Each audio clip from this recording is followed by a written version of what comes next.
Black Star Network is here. Hold no punch! I'm real revolutionary right now. Support this man, Black Media. He makes sure that our stories are told. I Thank you for being the voice of Black America, Roland. Stay black. I love y'all. All momentum we have now, we have to keep this going. The video looks phenomenal. See, there's a difference between Black Star Network and Black-owned media and something like CNN. You can't be Black-owned media and be scared. It's time to be smart. Bring your eyeballs home. You dig?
Today is Thursday, July 25th, 2024. Coming up on Roland Martin Unfiltered, streaming live from the Black Star Network. We are here in New Orleans at the National Urban League Convention. From here, we'll be hearing from Melanie Campbell, who leads the National Coalition on Black Civic Participation. Also, we'll hear from Arian Simone about what's happening with the Fearless Fund as they continue to battle right-wing conservatives who want to shut them down for helping Black and Latino women when it comes to getting venture capital. So we'll hear from them. Also, we'll show you Vice President Kamala Harris's first presidential ad.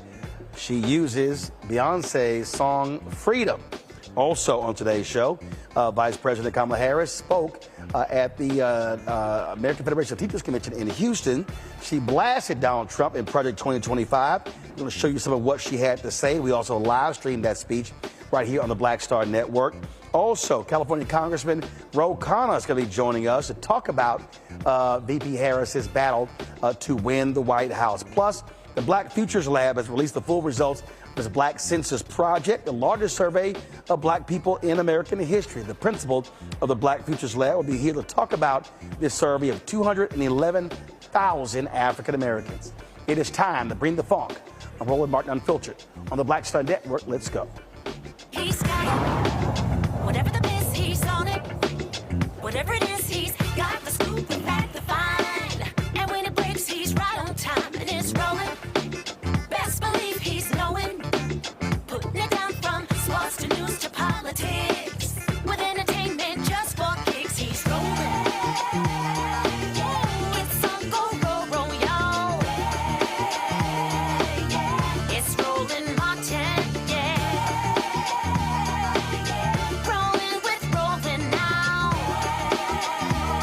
He's funk, he's fresh, he's real, the best, you know he's Roland Martin now.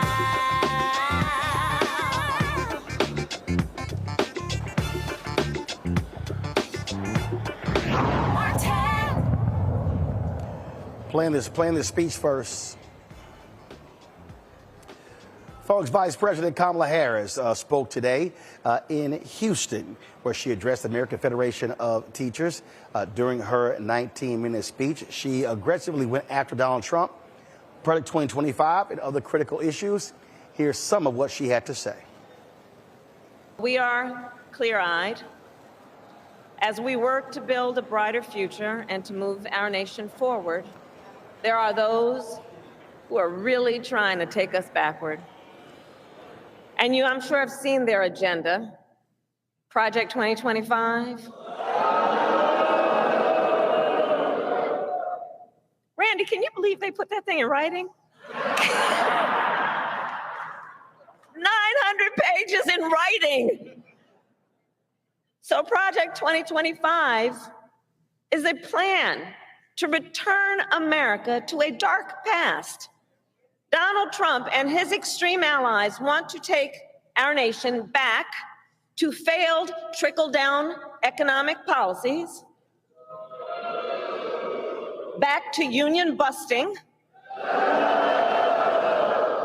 to tax breaks for billionaires. Donald Trump and his allies want to cut Medicare and Social Security, to stop student loan forgiveness for teachers and other public servants. And I say to AFT, they even want to eliminate the Department of Education and end Head Start, which of course would take away preschool from hundreds of thousands of our children. He intends to give tax breaks to billionaires and big corporations and make working families foot the bill. And he intends to end the Affordable Care Act. Now think about that, to take us back to a time when insurance companies had the power to deny people with pre-existing conditions. Remember what that was like? Children with asthma, women who survived breast cancer, grandparents with diabetes. You know, America has tried these failed economic policies before, but we are not going back. We are not going back.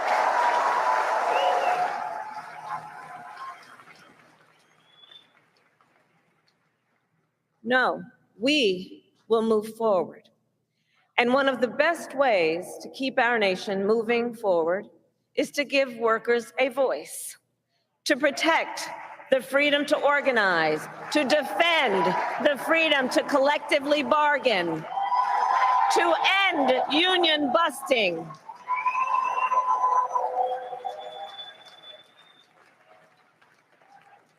As head of the White House Labor Task Force, I have led our work to eliminate barriers to organizing in both public and private sectors, including for teachers. But there is more that we must do. President Joe Biden and I promised to sign the PRO Act into law, and I promise you I will keep that promise.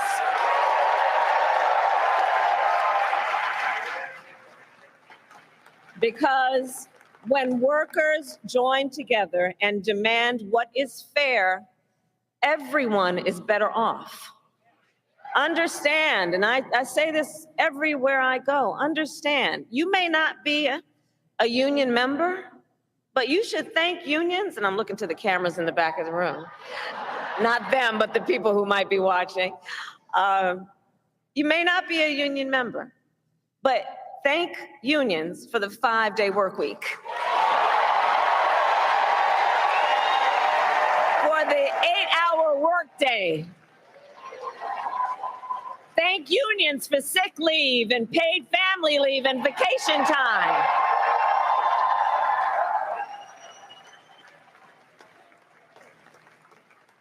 Because the fact is, unions helped build America's middle class. And when unions are strong, America is strong.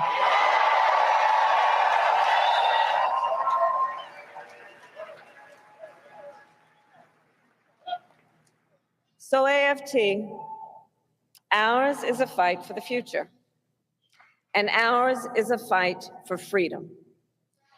In this moment across our nation, we witness a full-on attack on hard-won, hard-fought freedoms.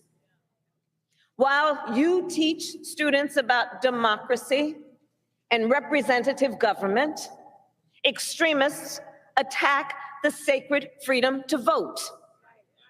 While you try to create safe and welcoming places where our children can learn, extremists attack our freedom to live safe from gun violence.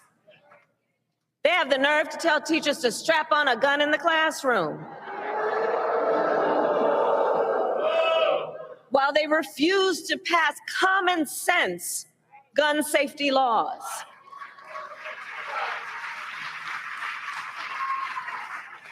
And while you teach students about our nation's past, these extremists attack the freedom to learn and acknowledge our nation's true and full history, including book bans.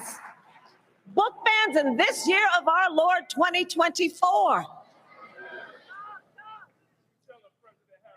And on these last two issues, just think about it. So we want to ban assault weapons, and they want to ban books. Can you imagine? All the while, these extremists also attack the freedom to love who you love openly and with pride.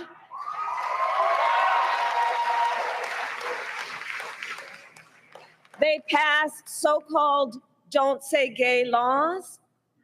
Now I have to tell you, so many of you may know, in 2004, on Valentine's Day weekend, I was one of the first elected officials in the country to perform same-sex marriages.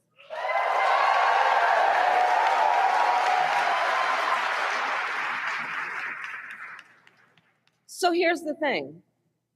It pains me so to think 20 years later that there are some young teachers in their 20s who are afraid to put up a photograph of themselves and their partner for fear they could lose their job. And what is their job? The most noble of work, teaching other people's children. And God knows we don't pay you enough as it is.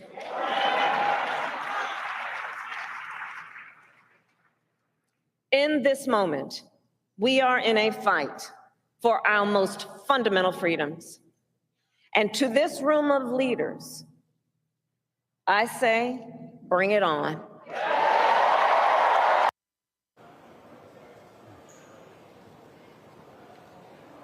All right, folks, joining me right now, our panel, Reese Colbert, host of the Reese Colbert Show, a Sirius XM radio, joining us out of D.C. Dr. Greg Carr, Department of Afro-American Studies at Howard University, also out of D.C. Lauren Victoria Burt, Black Press USA, joining us from Arlington. Greg, you're the educator on the panel. I'll start with you. Listen, when we talk about AFT, NEA, not only we talk about public education, we also talk about two of the biggest funders of the Democratic Party. Not only do they supply money, they supply boots on the ground. And when you have Republicans who are directly attacking public education, when you look at the voucher scam they're trying to do in Texas and Tennessee and other states, the reaction that she got from the teachers in Houston obviously was a huge reaction. We're talking about a group that she is going to need to drive mobilization on the ground. Yeah, absolutely. Again, she's not an unknown quantity to the AFT. When she was in the Senate in 2019, she supported a teacher strike in LA, which stood in opposition actually to fellow Democrats who were trying to expand charter school options in the city. When she ran for president in 2020, she unrolled a plan to raise teacher pay, which of course made the unions and the teachers very happy. And you know, this is a huge fight. Shout out, by the way, to those in the state of Georgia who pushed back at that punk Secretary of State, and now the Advanced Placement African American Studies course will be offered and subsidized. It's very important. And as you say, the AFT is the largest union in the AFL-CIO affiliation. This is boots on the ground. And I think, as you were talking yesterday with the state representative and leader of the State House in Pennsylvania, it was the punch in the mouth on Sunday evening by the sisters, followed by Monday by the brothers, that backed up all of the other noise around all of the other candidates. And the AFT, certainly their wide-ranging endorsement, but they jumped in and did that very quickly, the first big union to do so. It's just got this momentum is rolling. It's just really rolling. It is. And what you're seeing here, Lauren, you are seeing very aggressive posture being taken by this campaign. They're not trying to sit here and play this thing nice with Republicans. Not. We see that in their messaging, in their statements. Obviously, they have someone who is young and aggressive doing their statements, because their statements have been quite something and quite a huge change from what we typically see from the Democratic Party. And I think this is why generational change often is very important. It is amazing. It is a night and day switch. It's a much more aggressive campaign. It's a much more updated campaign. from the use of Beyonce to the statements that are coming out, the things that they're attacking. The speed is completely different. And of course, unions play a huge role in Democratic campaigns. And, you're going to see SEIU out there knocking the doors, and UAW. And of course, President Biden was the first to join a picket line, which was UAW. But unions are huge. Hopefully the Teamsters will wake up to that, because the Teamsters president decided to make a speech at the Republican National Convention, which actually made absolutely no sense whatsoever, Sean O'Brien. But maybe he'll come around as well. But of course, all the major unions have endorsed the Democrats, who of course spend so much of their time working on union issues, labor issues, minimum wage, et cetera, and so on, and while the Republicans spend all their time fighting against all of that. You know, Reese, to the point Lauren made there, I think that is a really important one in terms of how they've taken a much more aggressive tone towards Donald Trump and the Republicans. A press release went out today where they literally put in the headline, 78-year-old convicted felon. They're not trying to be nice about this here. And I think, listen, when you deal with a bully, you have to hit a bully square in the eye. And you remember, and I've talked about it a lot, and Michelle Obama kept talking, made a famous comment, when they go low, we go high. Now, this Biden, this Harris for president campaign, they like, you hit us low, we gonna hit you lower. Period. I mean, listen, at the end of the day, what we're seeing now is the same thing that I've been talking about for years. I had to put that in there. In 2019, her whole campaign was really about prosecuting the case.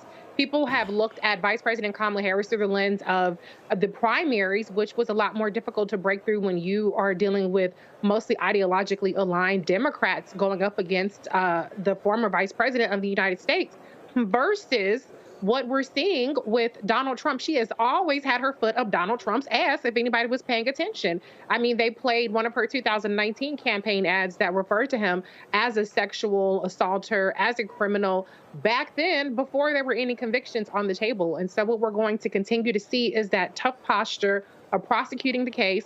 Donald Trump himself gave them the best soundbite, saying that they're going to talk about how she's a prosecutor and I'm a felon.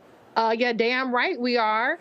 And this is going to be much more of a fight. The gloves are off. She is untethered. She is unchained. She doesn't have to shrink back behind, no shade, I love Uncle Joe, but an 81-year-old white man who, was my friend this, my friend that, and who was, a lot less scrappier than he had been in the past. Now she's running the show, and I love to see the difference in the energy and the difference in the messaging. Greg, I was having a conversation earlier, and someone here at the Urban League Convention here in New Orleans, and somebody was saying, man, she just, it's just so much better than 2019. And I went, it's 5 years ago. I mean, the reality is, when she ran 2019, first time running for national office, she doesn't even make the first primary. Biden picks her as VP, went through a tough couple of years, staff turnover, backbiting from folks in the administration. And so anyone can tell this is a candidate who's got her footing. If you look at different media outlets have done TikTok stories on how she mobilized folk in the 10 hours after President Biden made his announcement. I mean, her team is hitting on all cylinders. How they lined up the phone calls, how they were nailing folks. When you look at the fundraising, not only from small donors, from major donors, when you look at, again, the moves that they made, they have been nailing it every single day. This is a Harris for President team that totally understands to achieve maximum efficiency every single day, because there is no day, no hour, no minute to waste. None. That's right. Just over 100 days and counting. Absolutely. And I heard you, of course, we all did in conversation the other night with Scott Bolden, where you made that very same point. She shouldn't be the same candidate as she was 4 years ago or 5 years ago. It's very clear. It's very interesting, isn't it? I mean, that when we look at even, and the comparisons are inevitable between her candidacy and the Obama candidacy of 2008. What we see is that there is a similar excitement, there's an enthusiasm, there's a paradigm shifting kind of momentum, but there are also key distinctions. The vice president has learned. She's absolutely learned. She reached out to her pastor, Reverend Amos Brown, the legendary Amos Brown, of course, student of Martin Luther King and Benjamin Mays and so others, also incidentally an Alpha. I saw that same letter, Roland, about don't wear your colors if you're going to make an endorsement, but they just came out from the national office. But, it's not a Jeremiah Wright moment, though. It's not Jeremiah Wright. You can't attack Amos Brown, and her tie to the black church is indelible, and she maintains it. Will I Am took that speech from when you were covering in Iowa with everyone else as Barack Obama shocked the world with the yes we can, and then Will I Am remixes it and gives Barack Obama his first campaign song. Well, I think the endorsement of Beyonce not only trumps that, it sets a new standard. And so when it comes down to her campaigning, the speech today she gave, Randy Weingarten led in with the full guns blazing attack on Donald Trump. But the speech she gave today hit the perfect sweet spot to deal with the educators and deal with organized labor. Now, her pick of a vice president, Ed Luce, writing in the op-ed page of today's Financial Times, referred to J.D. Vance as the new hillbilly in chief. Well, now she's got to pick a vice president, and that might pose a little bit of a problem. The AFT doesn't particularly like Josh Shapiro, for example, who has been a little bit too friendly around school vouchers for the taste of those unions. So now we're going to see, as she steps into this role, her speaking as a potential executive in chief, not a second in line, not a person who now can kind of have time to get up to speed. She's going to have to be presidential now at the policy side, and I think she's proving over the first few days of the campaign she's more than up to that challenge. Lauren, see, for me, this is what I like. This is a graphic they put out that is clear. When we fight, we win. I believe, and I agree with what Greg is talking about in terms of sort of the excitement that's similar to 2008. But that was about change and hope. That was aspirational. I believe what people are saying is they want this. They want a candidate that is ready to kick ass. And I think, again, this language is important. When we fight, we win. Yeah, and this is the era that we live in, where fighting is extremely necessary when you're going up against fascism and you're going up against liars and you're going up against racists, which is what she's going up against. You're going up against misinformation and disinformation, which we're sure to see before the end of this. We are in the Trump era. We're in the MAGA Trump era of Republican Party, and this party has this iteration of the Republican Party would appear to have no policy interest other than to control people's lives and set back the clock. I mean, it's a very strange situation.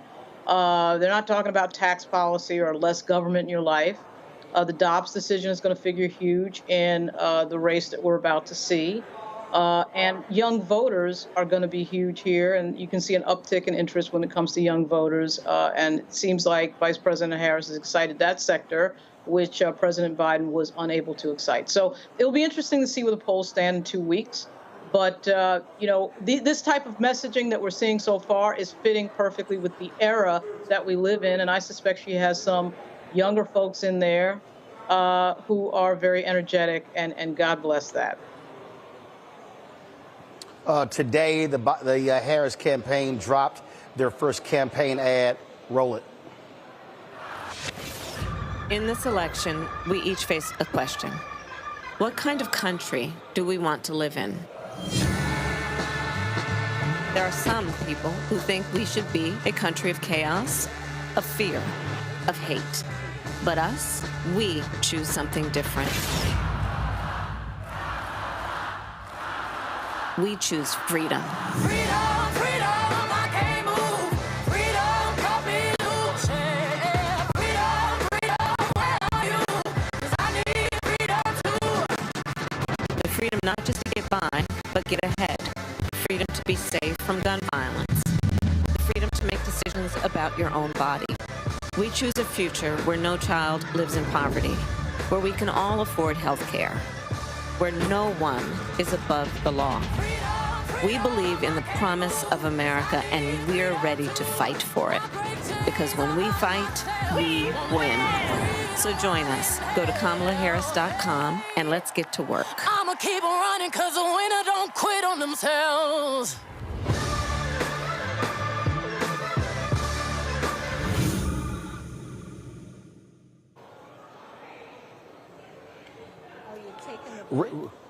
Reese, that is an opening ad. That's a damn good ad. I love that it really does showcase the big tent of the Democratic Party. It gives her some rock star vibes. Lean into it, girlfriend. You are the top of the ticket now. People are coming out to see you, and I love that it really just showcases the range of the policies, the range of the support. You saw people who were clearly different vocations, union workers. We saw multi-generational families. We heard the word poverty. I'm sure Dr. Reverend Barber would be very happy to hear that. I don't know how often we hear that in a campaign presidential ad.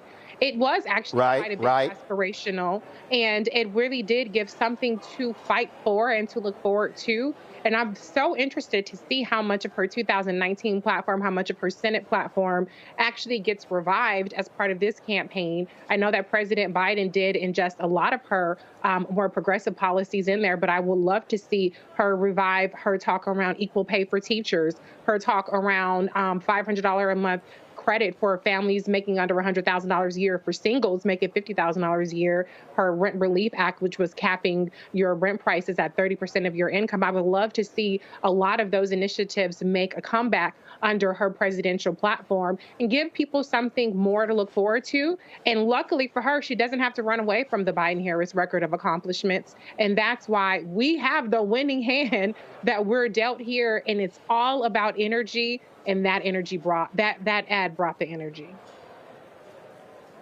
We were texting earlier as I was flying in this morning, and Lauren had said, man, they got a new ad out. And Greg, when I posted the ad, your response was, wow. You know, it's funny, we were talking about it earlier. Beyonce is an indelible brand. You know, this isn't her husband playing footsie with the owner of the Patriots and getting us all bemused. Of course, nobody should listen to Sean Carter on this anyway, you know, him, 50 Cent, any of them. Beyonce's brand is indelible. The K-Hive and the Bayhive together, man, that's, you know, first of all, how many, I can't even count maybe that high in terms of a licensing thing to even be requested. The fact that she said you can do it, which is an endorsement. You know, the only thing now is the question of when is Taylor Swift going to come in and lock hands with Beyonce, form like the Wonder Twins, and drive the rest of them hillbillies crazy. So the momentum in this, yeah, the enthusiasm, it feels like 08, but then let's be clear. This is a very different campaign than the Hope and Change campaign of 08, as you say.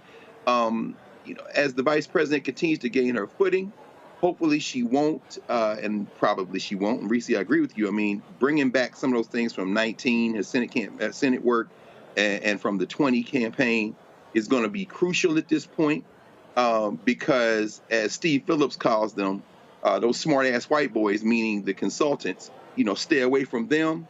She's sending a message to the consulting class, to the pundit class. Nah, we got this. The other thing, of course, was that thankfully she did not preside over the speech by the ICC's newest war criminal, Benjamin Netanyahu, scheduled, of course. I guess, did she meet with him today? I'm not sure. I didn't see an update. She's supposed to, I think, come back into D.C. and meet with him. But her position on foreign policy as it relates to Gaza is going to be important. Anybody thinks that these students aren't going to resume their protests in September, you're not paying attention. So the best gift, one of the best gifts that Joe Biden can give to his vice president would be to get this ceasefire done, because they're going to try to beat her over the head with that. And that attack won't come from the right. It'll come from the left. When I look at that ad, Lauren, Beyonce gave her permission to use that song.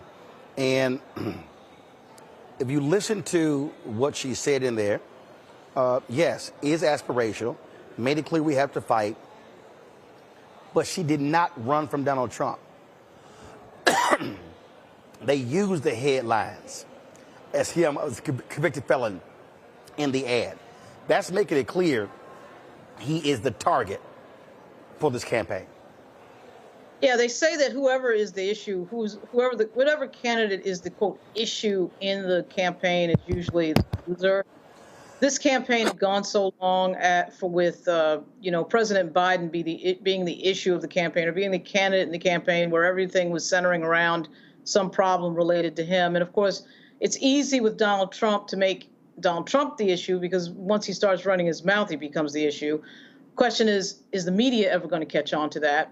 And this is why it's so important to have people who are doing the messaging, who are in the generation of people like Reese Colbert, Too Raw, Too Real, and people who actually know what they're doing when it comes to communication strategy that puts it where the goats can get it, as they say. I mean, this idea that we're doing messaging as if it's 1990 or 1986 has got to go by the wayside. The messaging for the Democratic Party has been terrible. But in this last few days, we've seen from the Harris campaign a younger, faster, more direct form of messaging. And this ad is a real cherry on top of that sundae for the week, because obviously using Beyonce and the message of the entire thing, and as Reese already brought up, that the images in the ad display everyone who is a member of underneath the big tent that is the Democratic Party.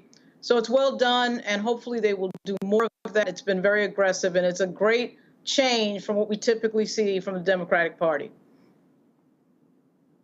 All right, hold tight, folks. Got to go to a break. When we come back, more on Roland Martin Unfiltered on the Black Star Network. We'll talk about the Black Census Project. They surveyed 211,000 African Americans, getting their thoughts and perspective on the issues they care about when it comes to this election. Don't forget to support us in what we do, folks. Join our Bring the Funk fan club. Your dollars make it possible for us to be able to travel around the country and broadcast this show from places like this, National Urban League Convention here in New Orleans. You can see your check and money order to P.O. Box 57196, Washington, D.C., 20037-0196. Cash App, $RM Unfiltered, PayPal, R Martin Unfiltered. Venmo is RM Unfiltered, Zelle, Roland at RolandSMartin.com, Roland at RolandMartinUnfiltered.com. Download the Black Star Network app, Apple phone, Android phone, Apple TV, Android TV, Roku, Amazon Fire TV, Xbox One, Samsung Smart TV. We'll be right back.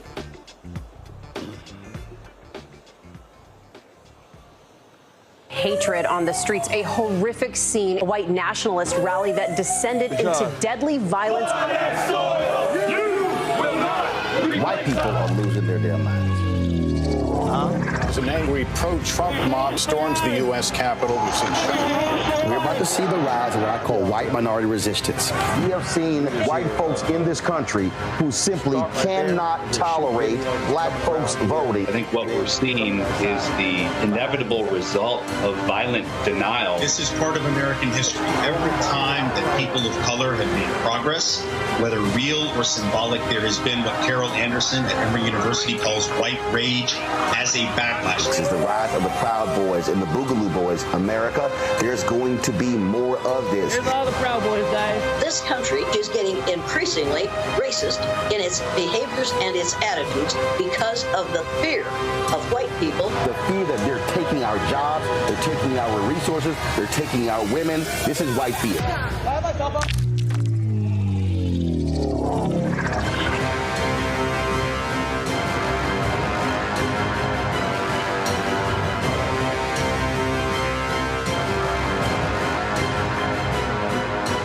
My name is Lena Charles, and I'm from Opelousas, Louisiana.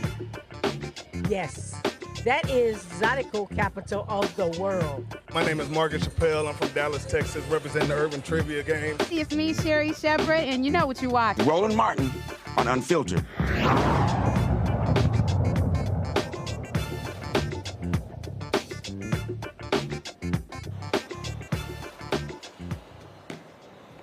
All right, folks, we often talk about these surveys and polls that rarely take into account a significant amount of African Americans. Well, the Black Futures Lab, they have released their survey. They surveyed 211,000 African Americans, the largest survey in American history. Joining us right now is Kristen Powell. She is the principal of the Black Futures Lab and the Black to the Future Action Fund. She joins us from Dayton, Ohio. Kristen, glad to have you on the show. All right, so what jumps out? What are Black folks saying they care about? Thank you for having me, Roland. They care about the economy. Black folks, and that's not surprising. Black folks talked about low wages in order to feed and protect their families. They talked about affordable housing. They talked about gun violence, and that's not just Black-on-Black violence, but white supremacist violence, as well as police violence. All right, so those are the top issues there. So walk us through how you laid this out in terms of the various categories. How did you actually survey folks? Yeah, so we had a lot of different ways to reach people. I want to impress upon you that it is hard to get Black folks to do surveys because we have been tested on and mistreated, and we don't trust that the information that we're giving is going to be used in a meaningful way. And so the first thing we did is we had partnerships and in the ground, grassroots organizations who had relationships with Black communities, especially Black communities that are hard to reach, like rural areas, people who are incarcerated, the trans community. And we also did a lot of online engagement. We found that Black folks listen to their news on Instagram and Facebook. And so we reached a lot of people through social media, through influencers that people follow on social media, as well as text and phone banking.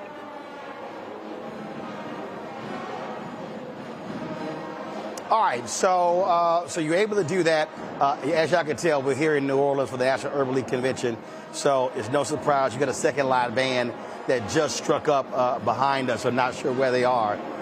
So in terms of the issues they care about, they also share thoughts about political parties and candidates. They did. So we asked a few questions about political parties and candidates. We asked people kind of what party that they align with. 70% of people polled said that they align with the Democratic Party.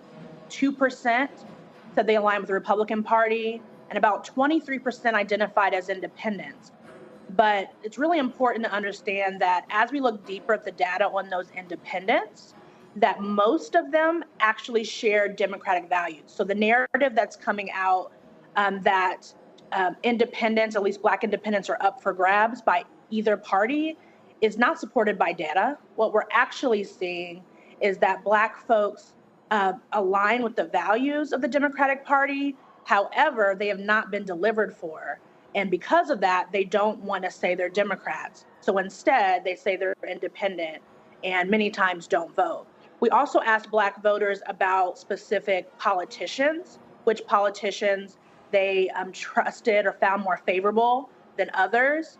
Kamala Harris was actually found as the most trusted federal politician. 71% of respondents said that they trusted her, compared to 5% that said they trusted Donald Trump. All right, questions from the panel. Lauren, you're first. So what, when you talk about independents, how did you know that they were aligned with the Democratic Party? Like, what in the survey indicated to you that the independents were aligned with the Democratic Party? We asked them. So people that said they were independent, we asked them which party do they align more with, or which party do they like their platform more. And most people that said that they were independent said that they liked the platform of the Democratic Party more, but did not want to define themselves as Democratic. Okay, thank you. Reese. The top economic issues. I remember I followed the Black Census Project back in 2019, and some of the things were about wages and rent and things like that. So can you just dive a little bit more into the actual economic priorities of Black voters in the survey? Yeah, so we asked two questions about issues. One, what problem areas do they care most about? By far, low wages was the number one, but people also talked about access to affordable housing, access to affordable health care, affording college. And then secondly, we asked people of policies, what type of policies do you want to address these problems? By far, 97% said that they wanted more funding for higher education. We also heard Black folks talk about more government aid. And, you know, there's the narrative that Black folks just want a handout. That's not true. When we asked them about that government aid, we did some focus groups also to align with this survey. People wanted more funding for their small business. They wanted better schools for their kids. It's not about a handout. It's about we're paying into the tax system and we expect to get things back. They also talked about wanting more wage protection insurance and wanting, they loved the tax or the payment out of $300 a month that they got for their children back in the COVID time. Greg.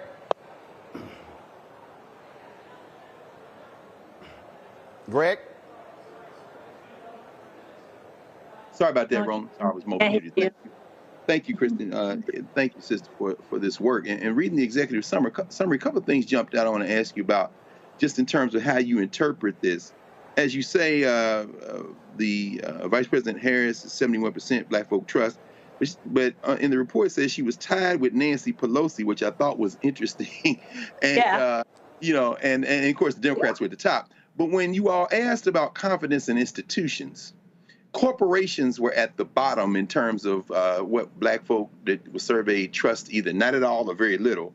Interestingly enough, just above that were elected officials and then the police. So police, we trust elected officials less than the police, and corporations least of all. But the question I want to ask you, I thought was interesting, when you all surveyed us and they talked about, and the respondents talked about support for policy proposals, percent who strongly or somewhat favor.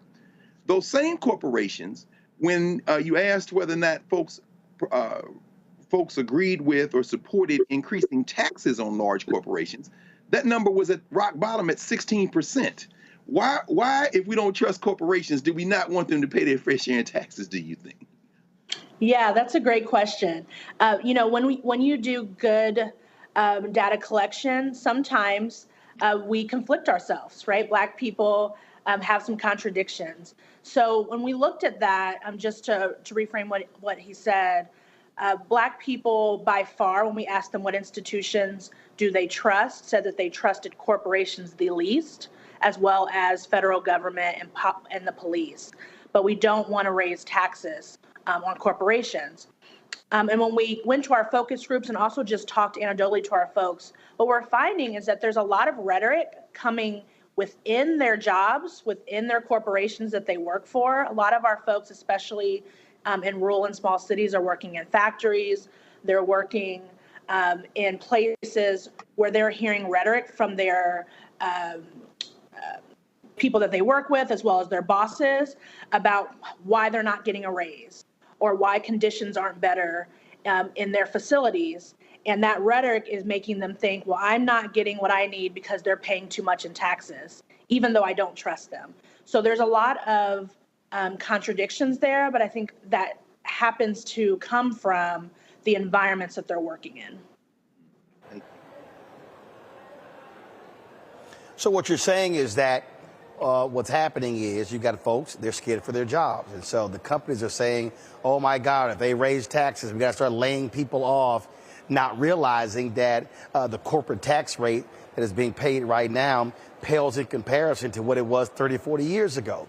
Also, the amount of money that corporations have parked offshore is one of the reasons why people can't get any wage increases. And lastly, when you talk about these same corporations, these are the folks who, when they got that Trump's tax cut, they made clear they were not giving the money to workers. They used it for stock buybacks. And so I get the average person. I get them being concerned about their job.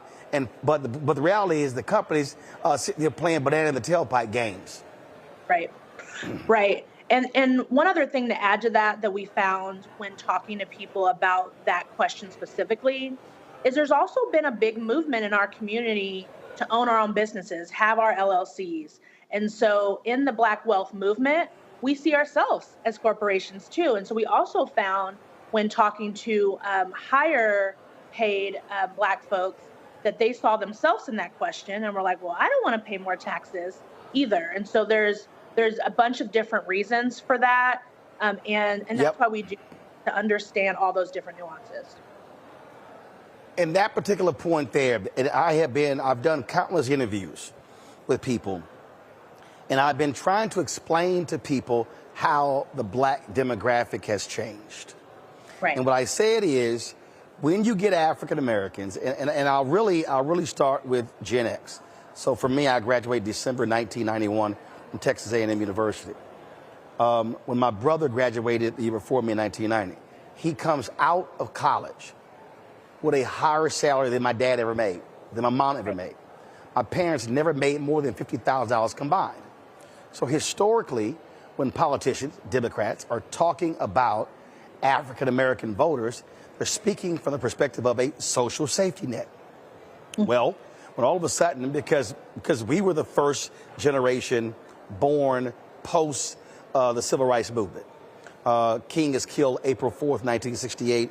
I'm born November 14th, 1968. So all of a sudden, you now have a generation of African Americans, let's say, who graduated when I did. I'm now 55. So all of a sudden, we now, not all of us, but more than likely have more assets than our parents. Right. So our perspective on taxes, our perspective on economic issues is going to be different. Now you roll in millennials and Gen Z who are very much about entrepreneurship. And when you are focusing on entrepreneurship, yes, you're looking at corporate tax rates. We were in Georgia, 2022, for the runoff, Senator Raphael Warnock. And I'm going around the different cities, and I can't remember if it was Statesboro, I can't remember where I was. But we were talking to this sister, she owned a coffee shop. And it was Warnock Hershey Walker. And she said, look, I'm a woman. I totally understand Roe v. Wade, but I'm not having kids. I care more about the corporate taxes because I own this business. Right. And I'm listening to both. And so that's the thing I'm always trying to explain to people, how the Black voter demographic has changed. So therefore, if you're Democrats and Republicans, but really if you're Democrats, you're going to have to micro-target Black people. You're going to have to say, you know what? I've got this hardcore, capitalistic, entrepreneurial class. I've got another class dealing with social safety net. I've got another class it's dealing with different issues. They no longer can sort of just do the broad shot. Here we go. Here's the broad shot. No, they're going to spend more money, more time micro-targeting African Americans than they used to ever do. Well, and that's why it's so important that this survey has reached 211,000 Black people across this country, and that it is done by us and for us, because Black folks are not a monolith. And this survey is going to lead to our ability to be able to organize around these issues. So on August 8th, we're actually launching the Black Economic Agenda, our C4. So Black Futures Lab is a 501c3. Our C4, Black to the Future Action Fund, is taking this data and then creating an agenda for us to organize around, rooted in the experiences of our folks. And also, we're using this data to create strategy for how we're going to reach Black voters in this election. Our organization is going to be talking to 250,000 Black voters face-to-face in Georgia, North Carolina, Wisconsin, Louisiana, and California. And it's important that we cater our message to the population.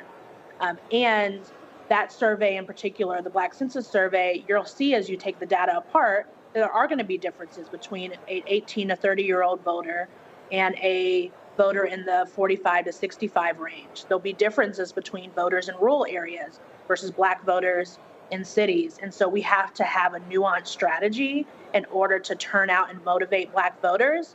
and we have to build relationships with them all year round. All right, then. We certainly appreciate it. Where can people get more information on the survey? Where can they go check it out? Yeah, go to blackfutureslab.org. It is on our website, and you can get the report there. And then you can also follow us on all of the social channels that you see there, and engage with our work. Thank you for having me, Roland. All right, we appreciate it. Thanks a lot. Got to go to a break. We come back.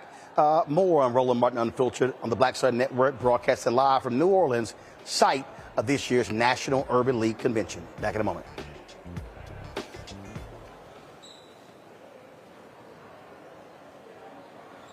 Coming soon to the Black Star Network. I still have my NFL contract in my house, having a case. It's for my 4-year contract. I got a $600,000 signing bonus. My base salary for that first year was $150,000. Matter of fact, $150,000. $150,000. That's what I made. $150,000. Now think about it. My signing bonus was a forgivable loan, supposedly. When I got traded to the Colts, they made me pay back my signing bonus to them. I had to give them their $600,000 back. Wow. Yeah, I was so pissed. Because, I try to be a man of my word. I'm like, you, I'll give you your money back. Even though I know I earned that money, right. I gave them their money back. I gave them $600,000 back. But yet, I was this malcontent. I was a bad guy. I'm about the money. It wasn't about the money. It was about doing right. Because I looked at, because you look at contract. Look at John Elway. John Elway was making $1 million, $800,000. I was making $150,000. I was doing everything. And I'm like, but yet I was, I got so many letters, so I just play for free and all that kind of stuff. You don't forget that kind of stuff. Right. That stuff is hurtful.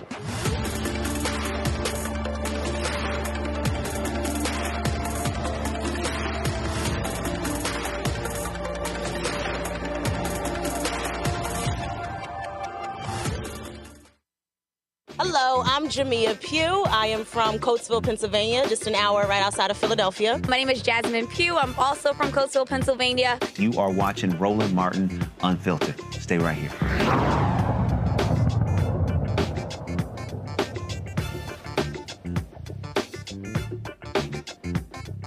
Hold on. Do we have like a wash?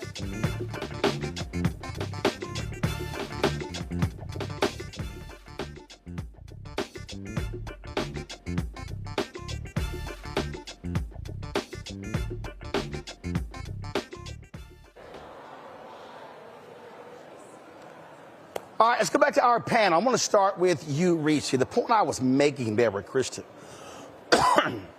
is one I've actually said for a long time, and I don't think Democrats get it. The black voter in 2024 is not the black voter in 2004.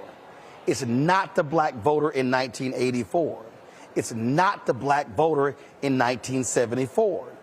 And these white Democratic strategists are going to have to understand that the micro-targeting of black voters has to happen.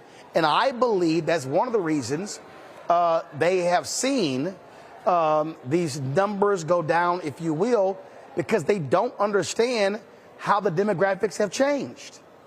Absolutely.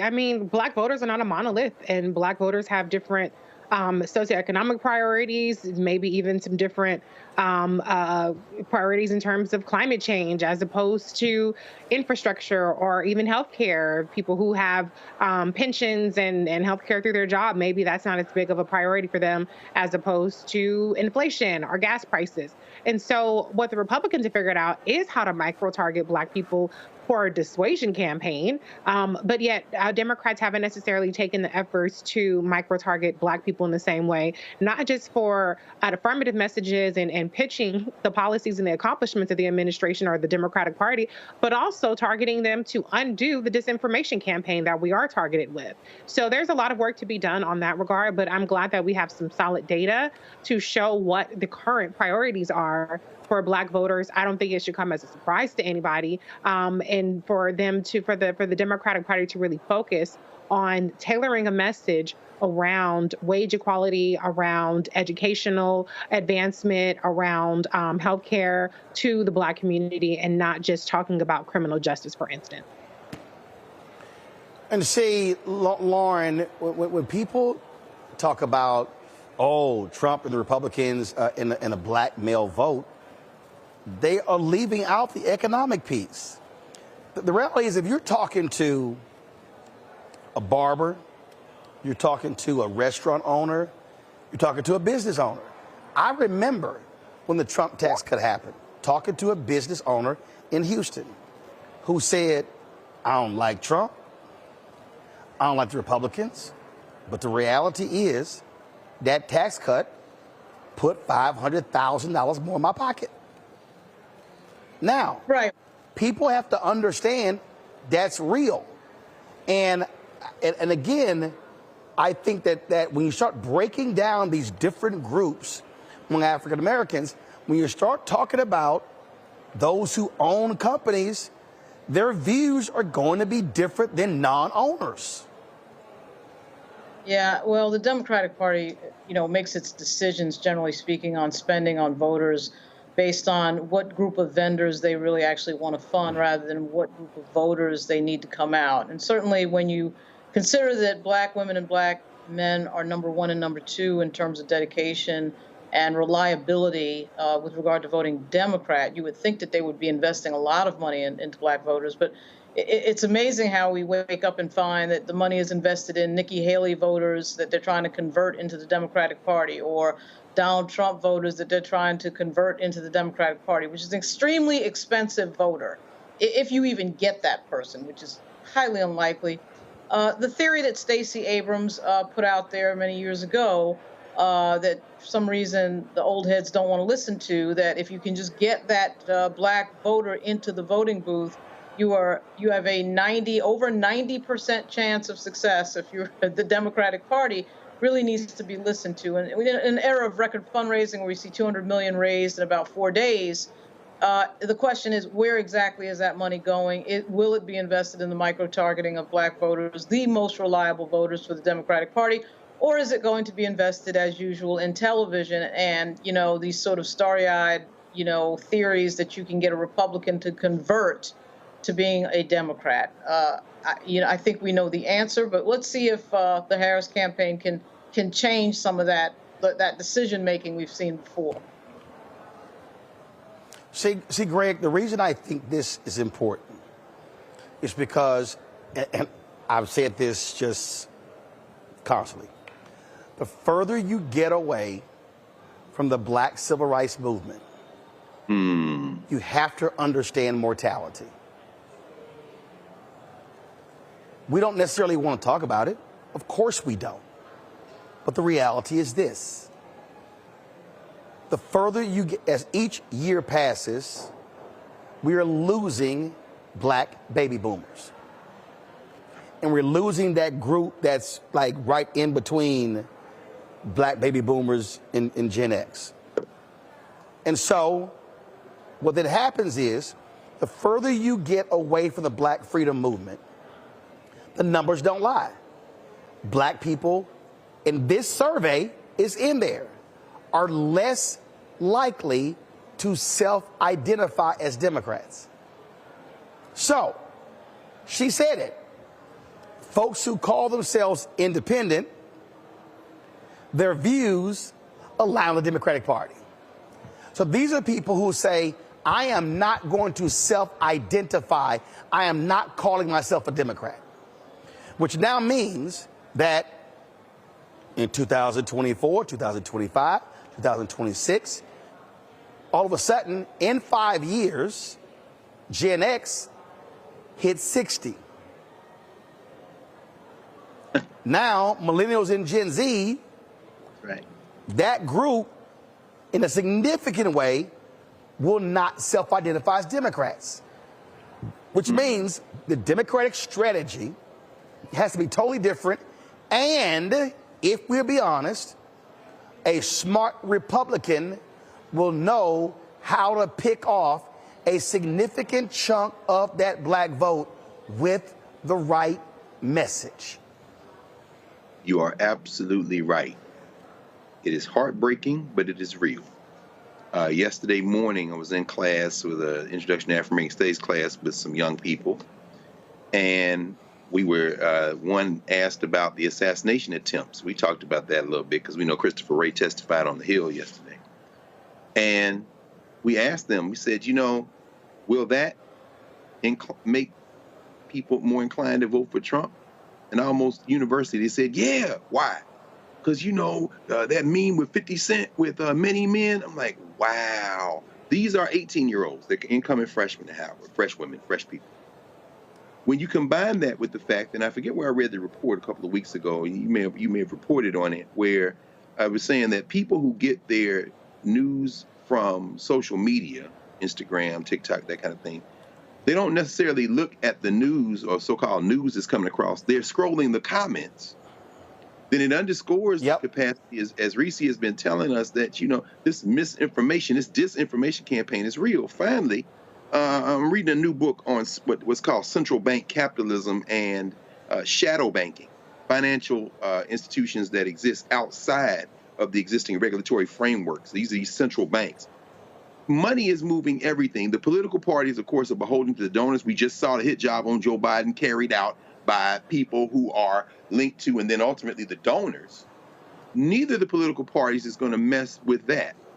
That revealing survey information that this is a society, a capitalist society, that has convinced poor people that they don't want to tax corporations because one day they're going to be rich. Like you said, I don't think it's really about their companies as much as it is, that they're going to be rich.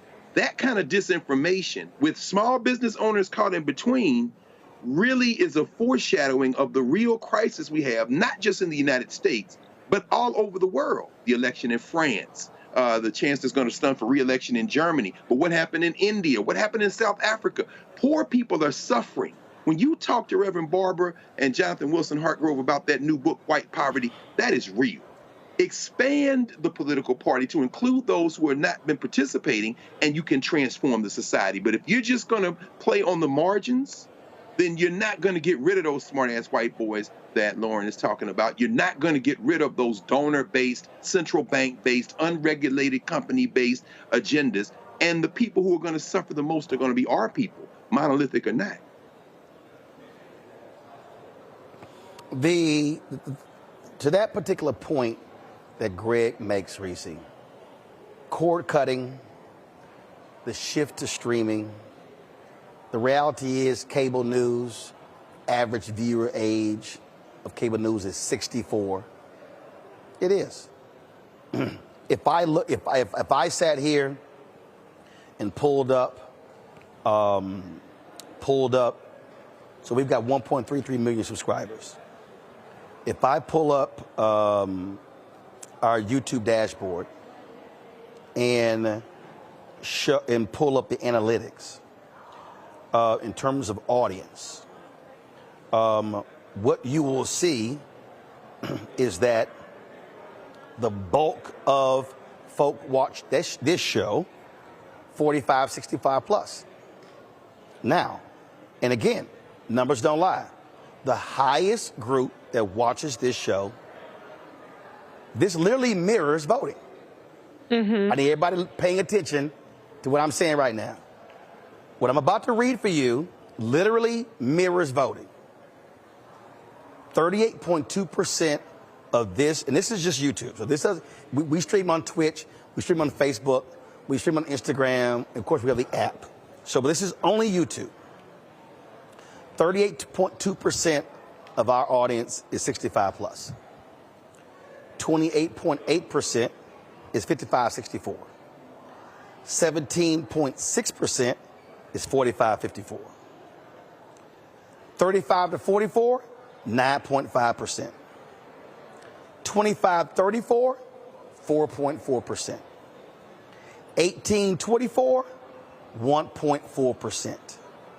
13 to 17, 0.1. So that means that what black-owned media has to do is what Greg said. So now let me flip over here. On Instagram, I have 726,000 followers. On Twitter, 727,000 followers. Facebook is 1.3 million. We're building on fan base. We've been on TikTok, is up to 72,000. Now, this is the conundrum, if you will, Reese. I just gave you YouTube, Twitter, Instagram, TikTok. From a revenue generating standpoint, YouTube is number one. Facebook is number two, barely $1,000. Virtually nothing from Instagram and TikTok. So the conundrum is,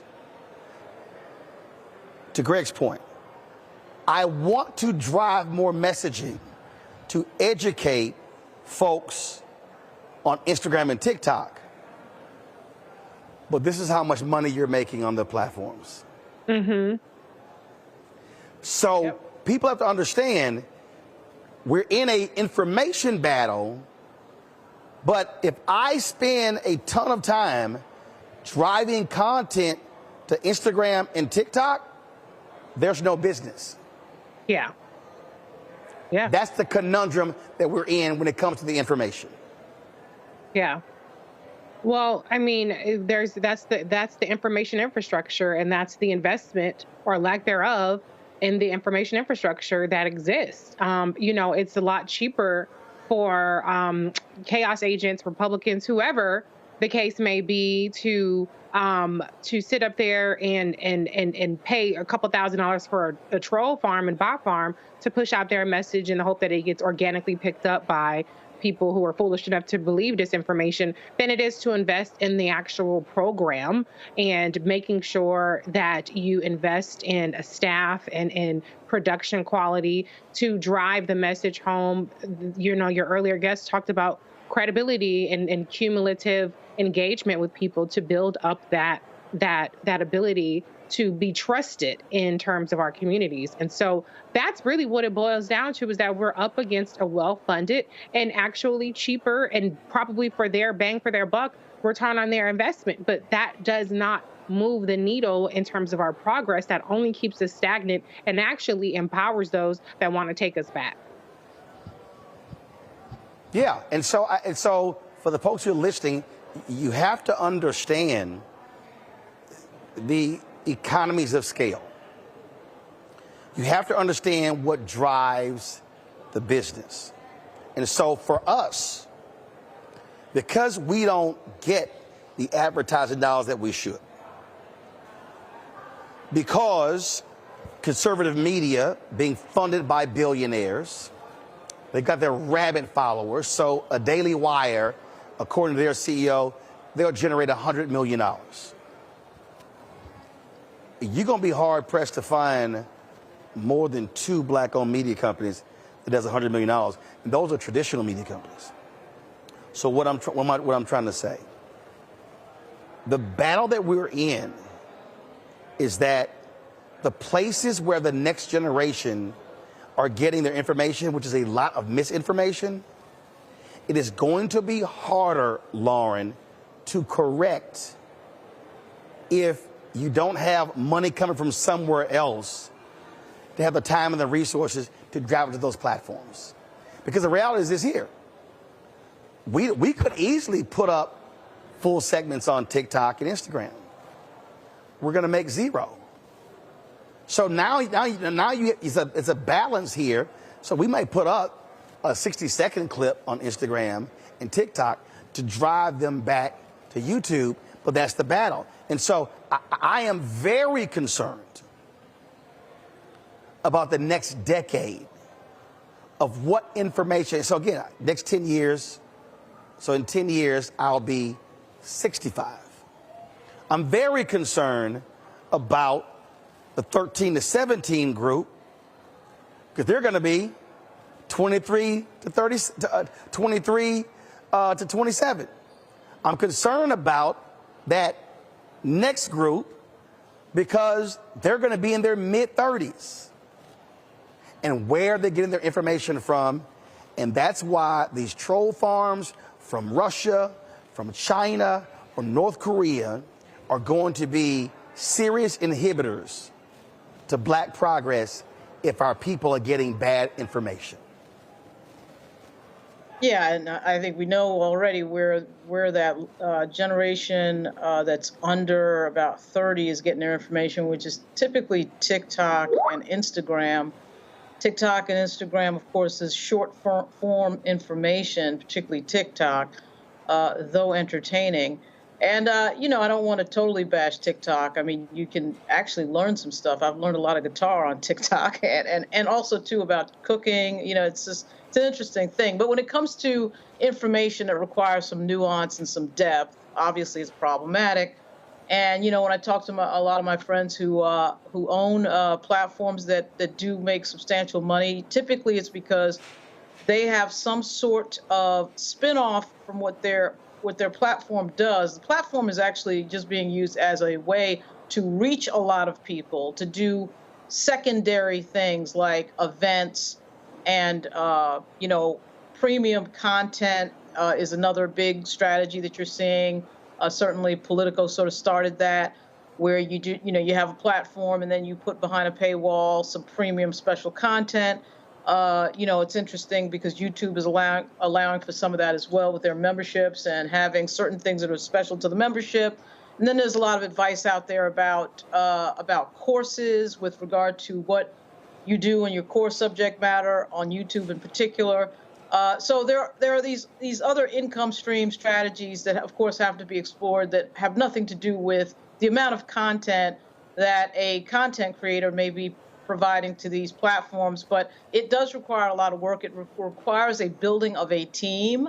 And when you build a team, you typically have to have money up front to do that. And there's not a whole lot of platforms that can do that. But I do think it's important for us to not get ticked off at the younger generation, but meet them where they are and communicate to them where they are and be smart and savvy about that and not to despair. Because I do think TikTok is a lot of fun, but it does require some work and some real focus. And we saw it this week where Vice President Harris blew up on the platform. Some of that blow up was good. Some of it was just silly. Some of it was not particularly in depth. But again, there's a lot of multiple stream strategies that are out there that can be pursued.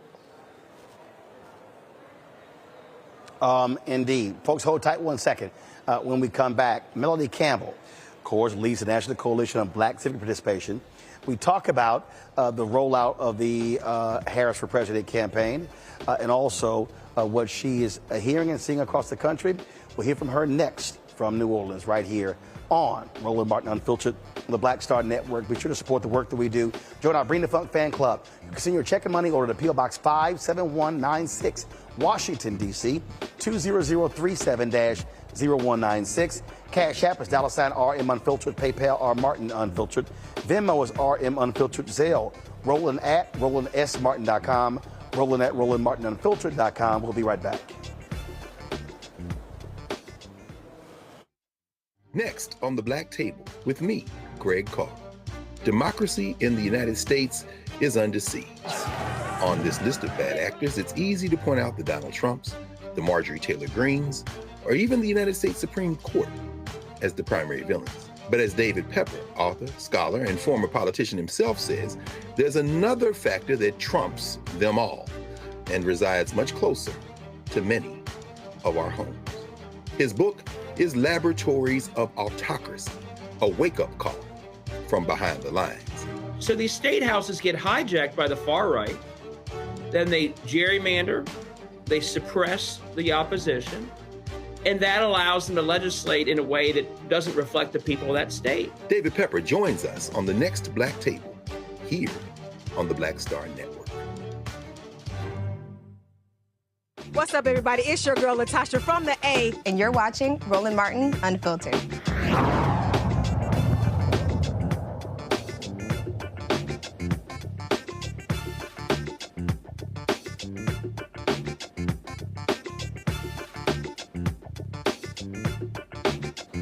Come on, come to me.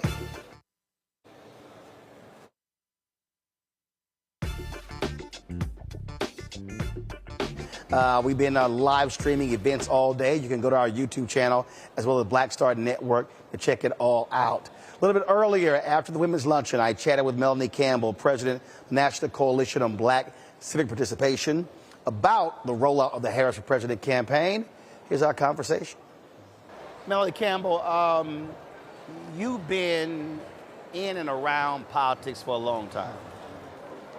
And we know how 2008 was after Obama won Iowa. Yes. Black folks were before, We weren't sure. but it changed after Iowa. What do you make of what we have witnessed since Sunday afternoon when President Joe Biden, when he announced that he was not running for re-election, but then 30 minutes later, the moment he said he was endorsing Vice President Kamala Harris? Well, you know, Roland, for the last like 2 or 3 weeks, right, black folks were like, we riding with Biden, right?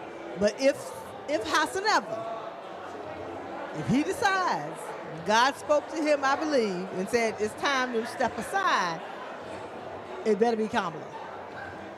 So what I think happened, what I felt happened, even in my own personal experience of it, right, it was a gut punch to see that letter, because we thought we had turned the corner. Right. Said that, you know, things were happening. And as I mentioned to you, I was with my brother, my one and only brother, who's very cynical. And we both were like, oh my God. But it was like a dam broke of all of the feelings of anxiety and in some cases, honestly, fear about what could happen, right? Like, my generation will be all right. But we know with where this was going and could still go, it's not over, it was about taking us out, right? And so it felt like there were people who were walking like the Walking Dead, and then all of a sudden they get the antidote, and they woke up and like, what's going on? Where have we been? What day is it? What year is it? Right. It was like got a defibrillator, and like boom, you came back. And everybody. Here's what I also think happened. So I had this journalist hit me, and he was like, see, you kept talking about there was going to be a civil war. It didn't happen. I said, no, what you don't understand is we laid that groundwork. I think here's what I think happened. After that June 27 debate, and we saw how that thing was going, black folks were like, okay, act a fool. If you want to. I remember you called me. You like, act a fool and skip the system. And I think in many areas, we made that real clear. That's right. What was going to go down. What was going to go down, I'm telling if y'all try this open convention and skip the system. It was not going to be pretty. So I think that was there, and folk were like, yeah, we better go ahead and get in line. Yeah, and do know, Roland, the letter that we wrote was headed towards 10,000 sisters and brothers and others, allies on that. We were cranking it up. Right? And so we were ready. So Sunday could have gone a whole different direction. It very much would have. I'm going to tell you it would have. Right. That call would have been about, oh, heck no. If he had endorsed Vice President Kamala Harris. Yes. And all those folks didn't fall in line. Because remember, first day, Obama still ain't endorsed. Nancy Pelosi didn't endorse. That's right. Oh, I know. So all them, so we were all like, and so what happened was when everybody else did, they were like left on an island. Let me tell you something. Sunday night and Monday night sealed the deal. Now, Biden did what he did on Sunday. But it let them know. Yeah. We're together on this. When you had 45,000 sisters. That's right. Raising $2 million. The next day, 55,000 brothers, raising $1.4 million. Then on Tuesday, the Latinas. That's right. They raised $90,000 in 90 minutes. Wednesday, the South Asian, the white women are meeting right now. Now, have you ever? Wait a minute. I said white people can say the they black have a white women's call. The black the black gay folk are having a call. Like, so right. This is what I said. That's what the movement part. I tweeted on Sunday. I said, like Beyonce said, it's time to get information. And folk got information. And folks are information. And that's why I say that it may not be the same. We were talking about this offline. It may not be the same kind of movement, but it is a movement. Oh, right? absolutely. It is, and it's not going to go away in 100 days. No. Right? In fact, when I was talking with, the guys who win with black men, yes, they normally do a call. Women with black women, y'all do a call every Sunday since 2024. Right. They do a call once a month. So the next day, they said, yeah. I said, no. Y'all going to a weekly call. That's right.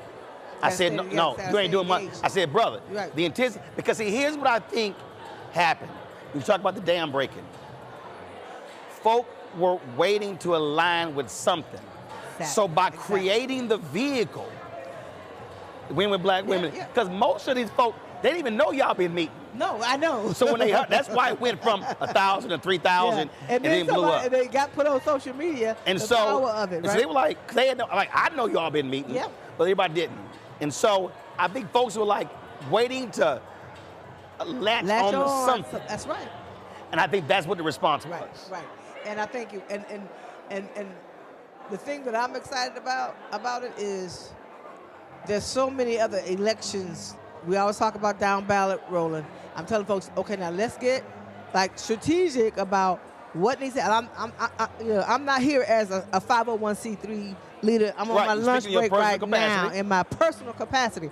There is an opportunity to win up and down the ballot. There's opportunity for the South to be in places that would not have been. Yes. If not for the presidential, possibly for the presidential. Well, already black folks are going to turn out. Look, Trump was up 6 in Georgia. It's now 1. Exactly. So Georgia now is in play. And the numbers are there. Right. Right? And we're going to have to overperform because where we don't control, I'm like looking at the states and saying, where do we control the count so there's fairness? Right. And where we don't is where we better be real serious about being focused about that voter suppression. I also believe what also is helpful is her tone. She's not come out trying to play this middle centrist. No. They dropped a press release today, said 78-year-old convicted felon. That's in the lead. They ain't sitting here joking around. And I think that tone is important because people want to see a fighter. Yeah, and we've been around her for years. And she's just ready for this. She had gotten herself ready. She had built relationships on the ground with young people, going to all those college campuses, being in the community. So it's not. And that's the other thing that has been interesting to me with young people who were not excited about this election. Right. And you got to give Joe Biden, credit. In fact, it's gone from Biden was +8. We got a letter circulating, rolling to thank the man. Right. I'm going to send that to you because he was +8 among young people. The newest poll, she's +20. Yeah. The other side got a problem, right? But we can't let off the gas. Well, right, and that's what. So what I said to the brothers, I said, guys, we can't waste any single day. That's right. I said every day between now and election day, we have to have maximum efficiency. Yeah.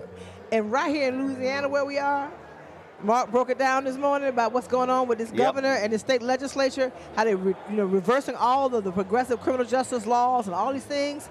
There's a congressional seat up here, and the only reason the man won because folks stayed home. And they're going to say, right. And see, what drove me crazy was we were talking about it. We had Gary Chambers on. We were talking about it, and a lot of other folks weren't. And I was like, y'all, missing it. This thing is going down. We got to be saying something. And folks are just kind of like, and I'm like, okay, this thing is happening. And what that says to me is, we talk about all the time, there's no election we can take off. That's right. We can't go, you know what, we'll sit this one out. That's right. Understanding the connection year to year and that power wheel. Because when we do sit back, they take over the state legislatures, they take over the governorships, and then we're stuck. Or take over the county commissioners court, the DA, judicial races, the school boards. School board. That's real. That's real. And that's how we have to be thinking. Yeah. So we got a moment. We got this movement moment, right? That we can really do something. So that's what I'm excited about. And we got to make sure that we maximize. I'm still getting texts all day. Folks I hadn't talked to since 30 years ago in college or 40. What do I need to do? I got a cousin that has a school in Atlanta who was calling me, texting me that day. Hey, they have a school where they train folks to work in the health profession. He's like, I want a cousin, can you come in September? I have about 50 students, right, that I'm gonna have in September. I want to make sure all of them are registered to vote. That was Sunday. So those are the kinds of things that are happening. We grab a hold of that and give folks something they could do right there in their own community. Flying here, I had 8 brothers stop me in the airport. 7 of them were on the call. I'm talking about the moment I hit the airport, the moment I got here. And so again, so the lesson for our organizations is that has to be happening on a regular basis. Yeah. The lesson, because what happened was Mike Blake called me, and I can't remember if I called Mike or Mike called me. It was like it happened at the same time. Right. And I said, Mike, the sisters always meet. I said, we got to do call with the brother. He said, man, we want to do something. He said, we want to use your platform. So because I already had the logistics, I already had the StreamYard account, we already had the show, we already had the network, so we didn't have to create that. I said, I got this. That's right. Y'all go do everything else. Logistics is down pat. And so what I think every black organization should now be understanding is that what the women did, what we did, everything else, every organization should be doing that. Every organization should be issuing the clarion call. That's right. Driving on social, putting it out there, and not just waiting for somebody else. I keep saying we've got all of this infrastructure in the black community that's untapped infrastructure. D9, Prince Hall Masons, Eastern. I would listen. The Prince Hall Masons should be doing their own call. That's real. The Eastern Star should be doing their own call. That to me is where folk need to be. Because I'll tell you, like with our Black Women's Roundtable, we had all of our leaders. They were like, when we gonna get on the phone? So we got on the phone the next day to talk about what this means, and we just took our hats off though. I said, I don't want to have a formal call, I want to have an informal call so we can talk, right? And everybody was like so pumped and ready. So I think that we got this opportunity, but we have to be strategic, we have to be organized, and you know what? We went from, either you're going to run to the polls because you are afraid of something, like Laura used to say, or you're going to run to the poll because you have some hope about something. I think it's both, because it's the reality that we know what this was at stake. Right. And it was like you felt frozen because, that debate and the way they treated the man. And see, black people didn't like that either. Right. We don't like unfair. Especially how the Democrats were trashing their own. Right. It's like y'all eat each other for lunch. I'm going to go back to what we were just talking about. Some folk might get upset, and I don't really care. What happened on Sunday with the brothers, so Mike Blake was with Kairos, Quentin James with Collective Pack, Khalil is with Win with Black Men, Bakari is a commentator, I'm Black Star Network. We all came together. We all understood what we all brought to the table. Do the assignment. And I'm going to say this, and I ain't got a problem.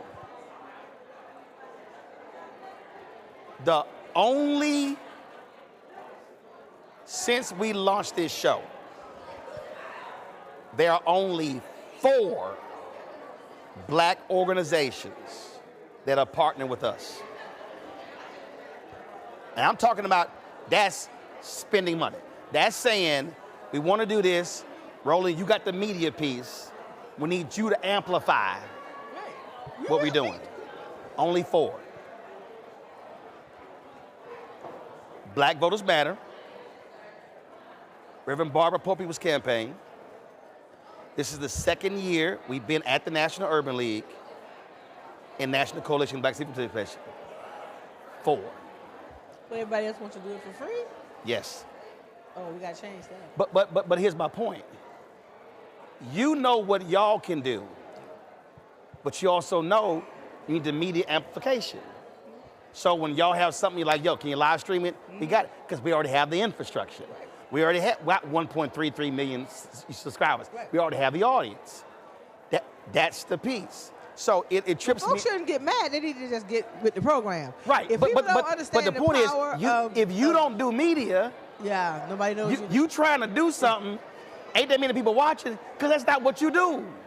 We need to do a briefing on that. I'm telling you. I'm telling you.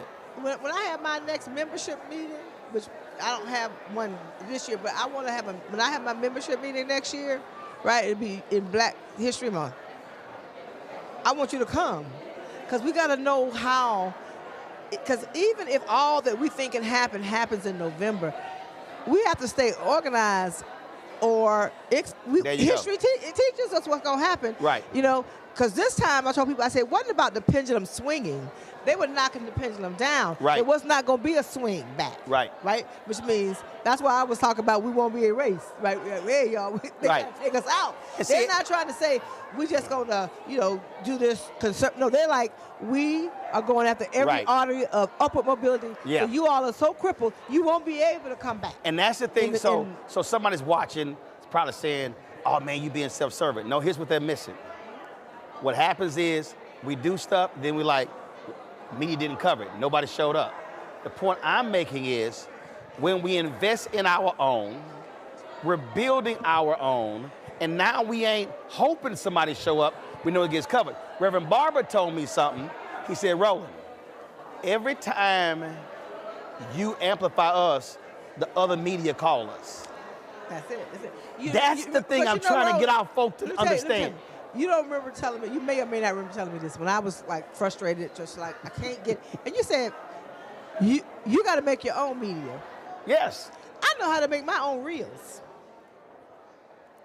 When I'm on my own, and if my congressman not around, I learned, if you want somebody to know, just put it out there. There you go. And that's a part of it that I want to tell you, thank you. Because I was like, I don't need to know all that. That's what the congressman, I know how to do my own. And I was like, tell Melanie, the story as much as you can real time. I was like, Melanie, y'all got to be posting more. Yeah. Posting more videos. Yeah. And again, though. How you like our new stuff? I know. I've been watching it. Okay, but that's what I'm trying to get our people to understand. Yeah. We're waiting for other folk to show up. When it's like, no, you have to create your own ecosystem where, and I get it, they want CNN to show up, want MSNBC to show up.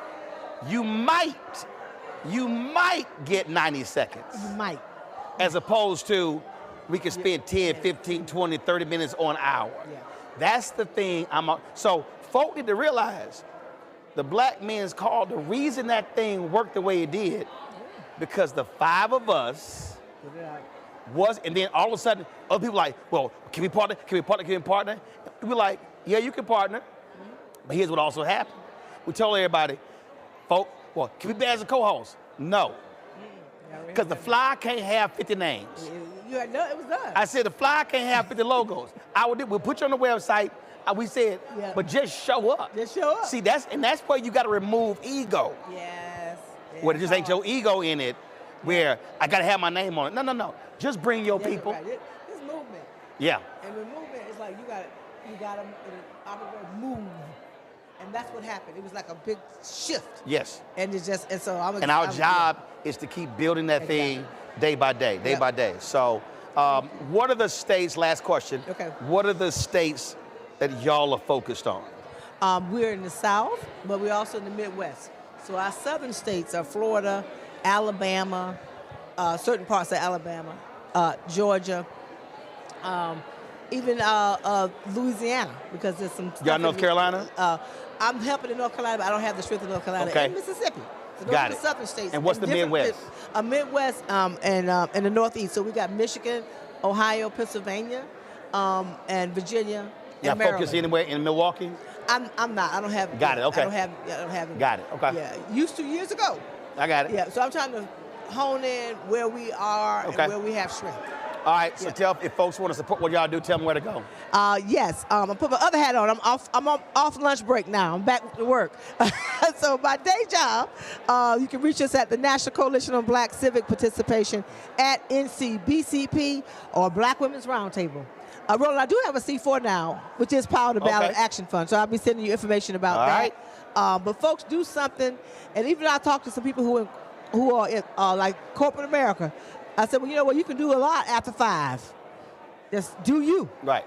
And see, the reason I want you to give it out, so everybody, I keep telling y'all this here, I have no problem with people giving to the campaign of Vice President Kamala Harris.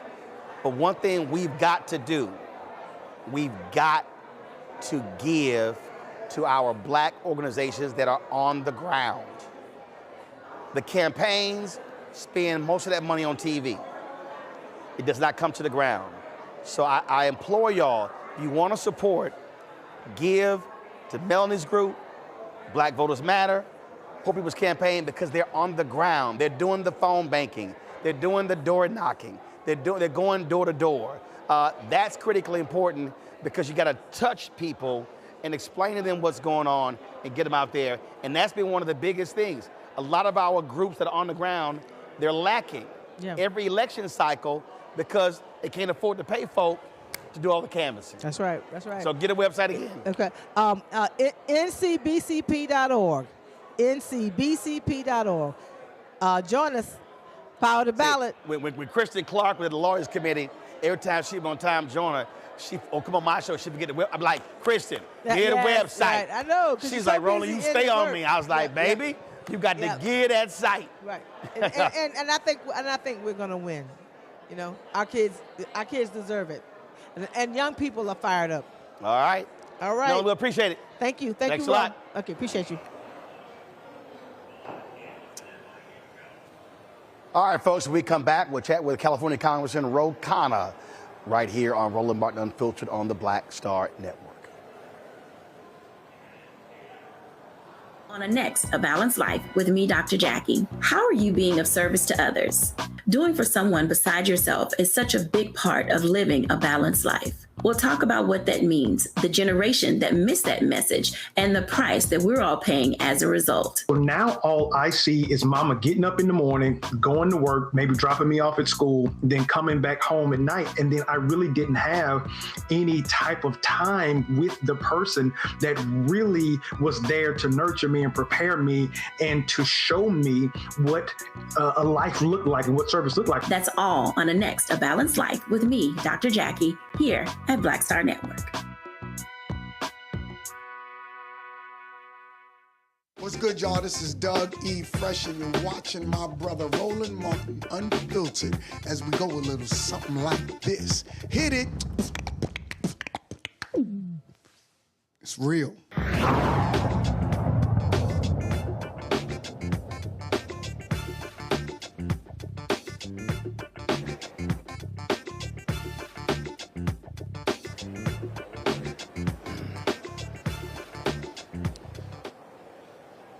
Folks, Vice President Kamala Harris has pretty much locked up the Democratic nomination for president, and members of Congress are lining up behind her. Well, of course, she was a longtime California official, United States Senator, Attorney General, and also DA in San Francisco. Ro Khanna is a member of Congress from California. He joins us right now. Congressman, glad to have you back on the show. I just saw this story here, Congressman, that I want you to weigh in on. And that is James Carville, who frankly I'm getting tired of.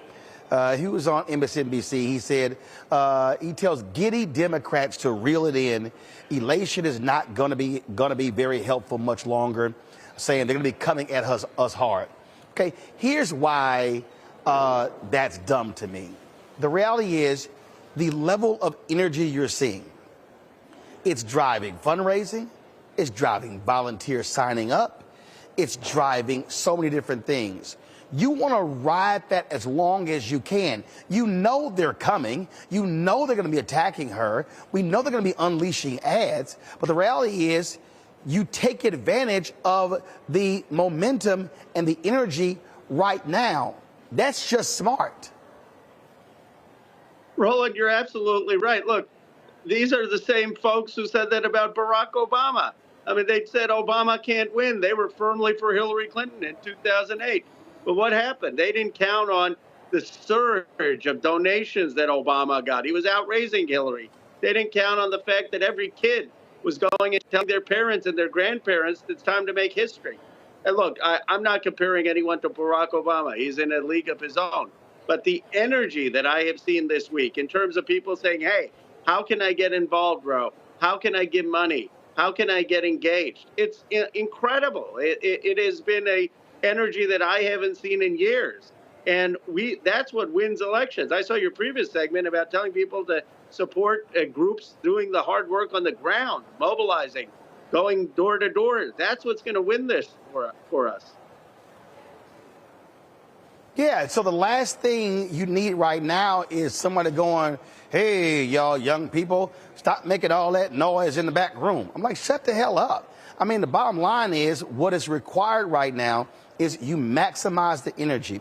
I made the point, you had Win for Black Women on Monday. You had Win for Black Men. I was one of the co-hosts of that on Monday. The sisters were on Sunday. You had Latinas on Tuesday, South Asian women on Wednesday. You got white women having a call tonight at 8:30. You got black gay men. You got all these different groups. None of these things were happening before. That's what you do. You maximize the moment.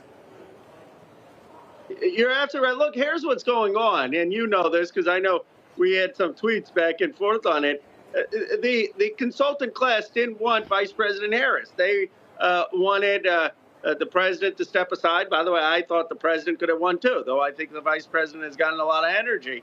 And they wanted this open convention, and they had their favorites, different governors and all who they thought would do better. And guess what? It turns out that not only does the vice president clear the field and unify the party in 24 hours, she has historic energy. She ends up defying what all these consultants thought. And she's now tied basically the New York Times polls. And so some of it, I think, is a little bit of embarrassment that they were wrong. I mean, I don't see how anyone can look at this week and say, well, Kamala Harris hasn't been extraordinary. She's exceeded my expectations, and I've been for her for the past 3 weeks, ever since this drama said. I said it's got to be the president or her, and she's exceeded my expectations. So I think some of this is folks saying, well, it's got to get worse. We couldn't be that wrong. One of the things that we kept hearing, and my problem is we didn't know if it was true or not, all of these Democrats are like, oh my God, Joe Biden is dragging down House candidates. He's dragging down state House candidates. He's just killing the whole party. We kept hearing that. Were you seeing any of that? No. You know what he was dragging down? Roland, he was dragging down fundraising. Let's just be blunt. It was a lot of donors who had anxiety and were threatening not to give money. I have friends who are frontliners in Pennsylvania, Michigan. There's no doubt that Biden's numbers took a fall, and Kamala's numbers, Vice President Harris's numbers, are much higher by 4 or 5 points. But that did not affect the frontliners. They were running ahead of Biden, just like the Senate candidates were. I think that it looks like the vice president has a better shot, but I didn't like the way that whole thing went down with President Biden. I don't think it should have been public. I think it should have been his decision, and he can make a comeback, just like the vice president could end up winning, could end up losing. You can't decide a race in middle of July based on poll numbers and know which way that's going to turn out. Well, you're absolutely right. And I think, frankly, what killed President Joe Biden's chances of re-election were Democrats 23 days after the June 7th debate attacking him more than they were attacking Donald Trump. You're right. And that's what the president said. He was very graceful, but he said, I'm bowing out not because I don't think I deserve a second term, not because I don't think I can win a second term, but because of party unity. Well, what does that mean? I'm bowing out because half my party has decided to attack me because I had a bad debate. And it's a shame that happened. But, Roland, whatever happens this time, and I do believe that Vice President Harris is going to become President Harris. But we need to have a serious conversation about making sure that never happens again. I mean, what are we going to do if it's President Harris in 2028 and come July, her numbers are low? Are we going to have a freak out and say, no, now we need to run a Michigan governor or a Pennsylvania governor? I mean, you can't have a party that way. Absolutely. Congressman Ro Khanna, we certainly appreciate it. Keep up the good fight. Thank you. And there's so much energy out there, Roland. And thank you for doing that call that you did. I love it. And I'm participating in a few of them. We just got to keep the enthusiasm. All right. That's right. Ignore James Carville. We appreciate it. Thanks a lot. Thank you. Folks, shortly after President Biden announced that he was not going to seek re-election, Donald Trump then began to say, well, you know, whether I should go forward with this debate on September 10th. Vice President Kamala Harris said, bring it. Watch this.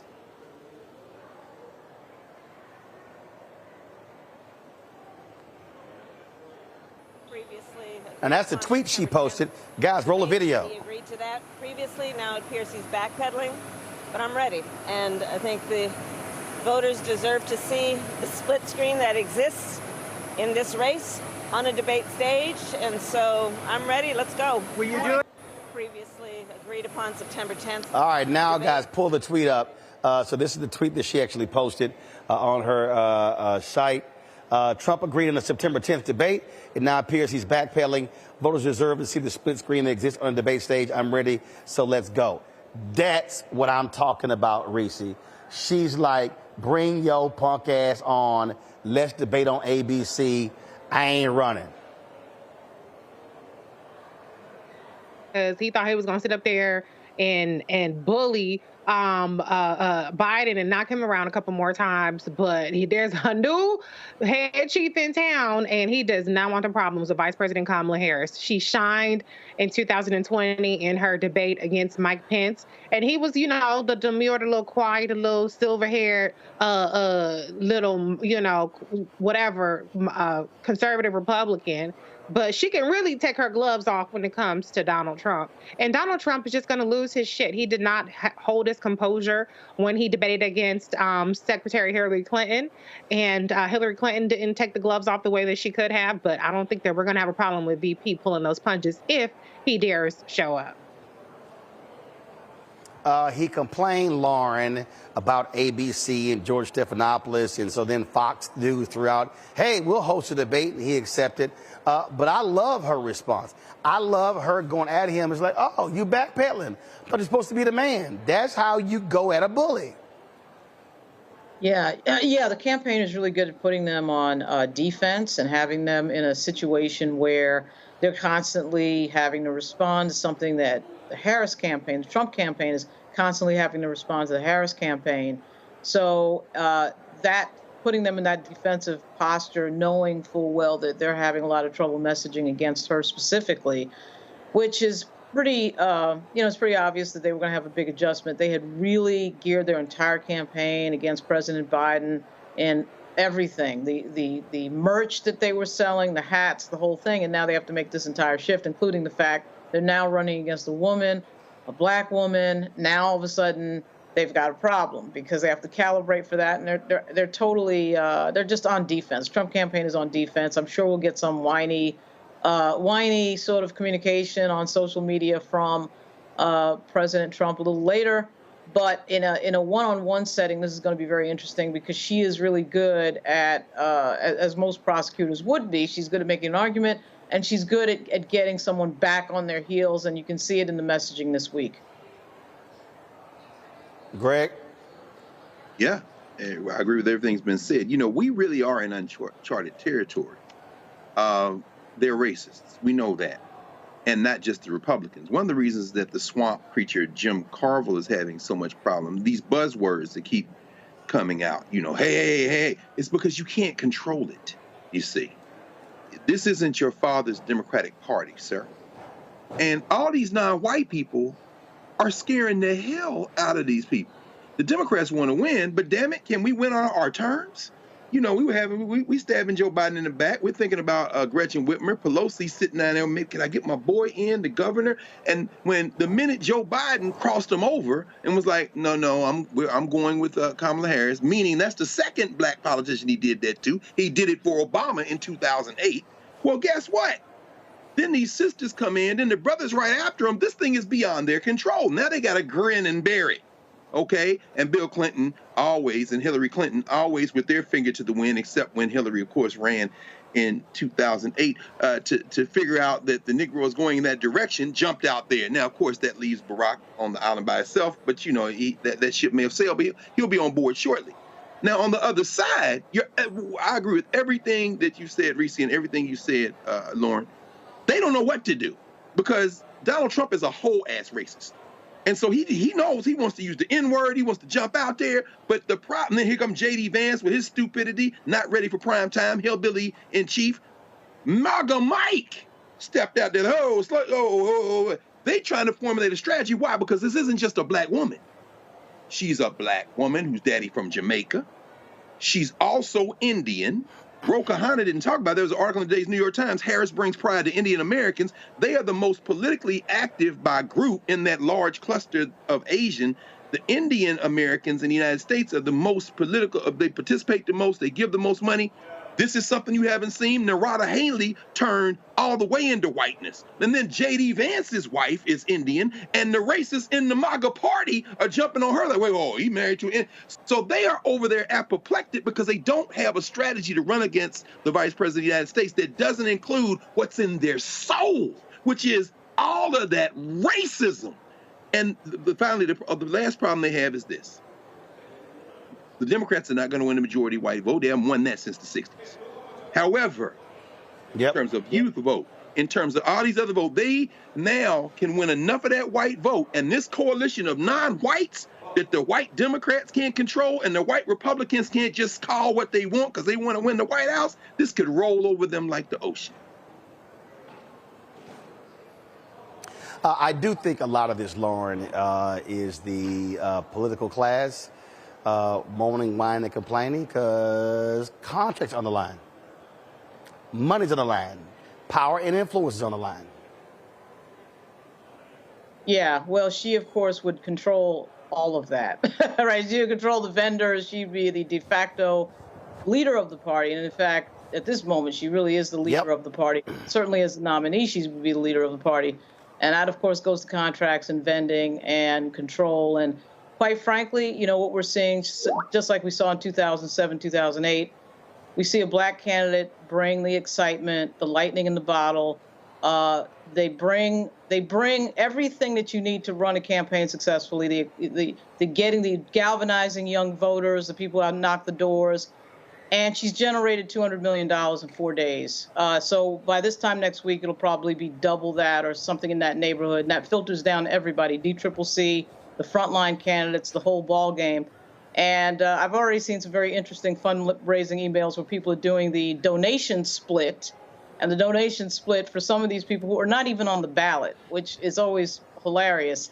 They're splitting a donation with the Harris campaign, but they're not even on the ballot. Okay. So, I mean, she brings the excitement and the energy, and let's see who gets the money. And then people have to really pay attention to that piece because it never fails. It's just like the dawn of rock and roll where we have the we have the talent, and then, you know, the Chess brothers steal the money. Like, so people will have to pay attention to that piece. All right. Hold tight 1 second. We'll talk about the money. When we come back, we'll chat with the principal of the Fearless Fund, talk about their legal battle when it comes to getting venture capital dollars to black and brown women. You're watching Roland Martin Unfiltered on the Black Star Network, broadcasted live from New Orleans, site of the National Urban League Convention. When you talk about blackness and what happens in black culture, we're about covering these things that matter to us, speaking to our issues and concerns. This is a genuine people-powered movement. There's a lot of stuff that we're not getting. You get it, and you spread the word. We wish to plead our own cause Too long have others spoken for us. We cannot tell our own story if we can't pay for it. This is about covering us. Invest in black-owned media. Your dollars matter. We don't have to keep asking them to cover our stuff. So please support us in what we do, folks. We want to hit 2,000 people, $50 this month, raise $100,000. We're behind 100,000, so we want to hit that. Y'all money makes this possible.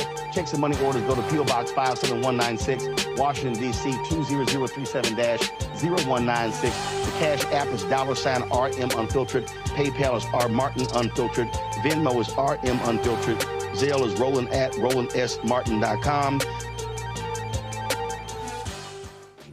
I'm Marissa Mitchell, a news anchor at Fox 5 DC. Hey, what's up? It's Tammy Roman, and you are watching Roland Martin Unfiltered.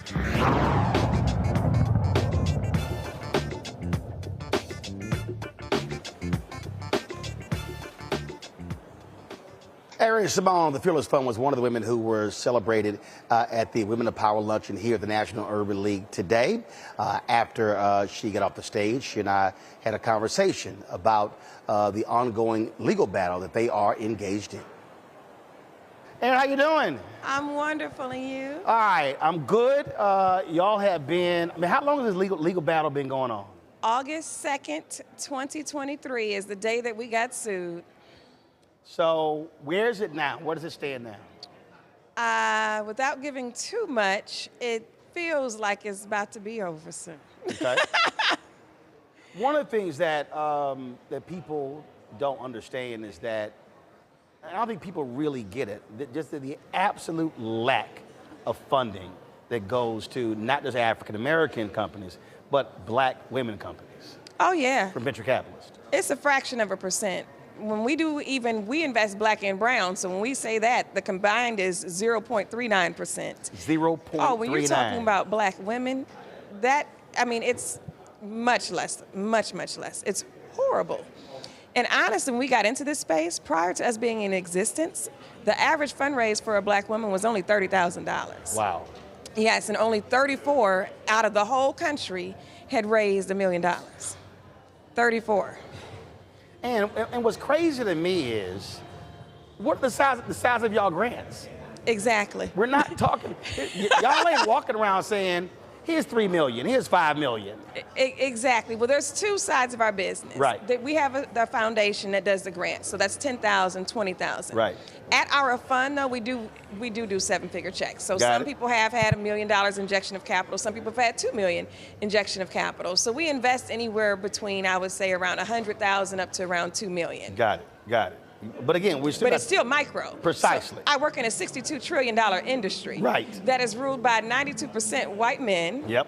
And that's white men. So mind you, I didn't even get to men of other races. Mm-hmm. So the amount of women that are cutting checks are very far and few between. Mm-hmm. But I do believe if we can get more people on the check cutting side, we can get more people to receive investments that look like us. But one of the things that I have said all across this country, as I've tried to educate our folks, is that if you want to actually create the change, it's if the folk whose pension money is being used, they have to be making the noise, because we're trying to change it from the top, but their money comes from the pension funds.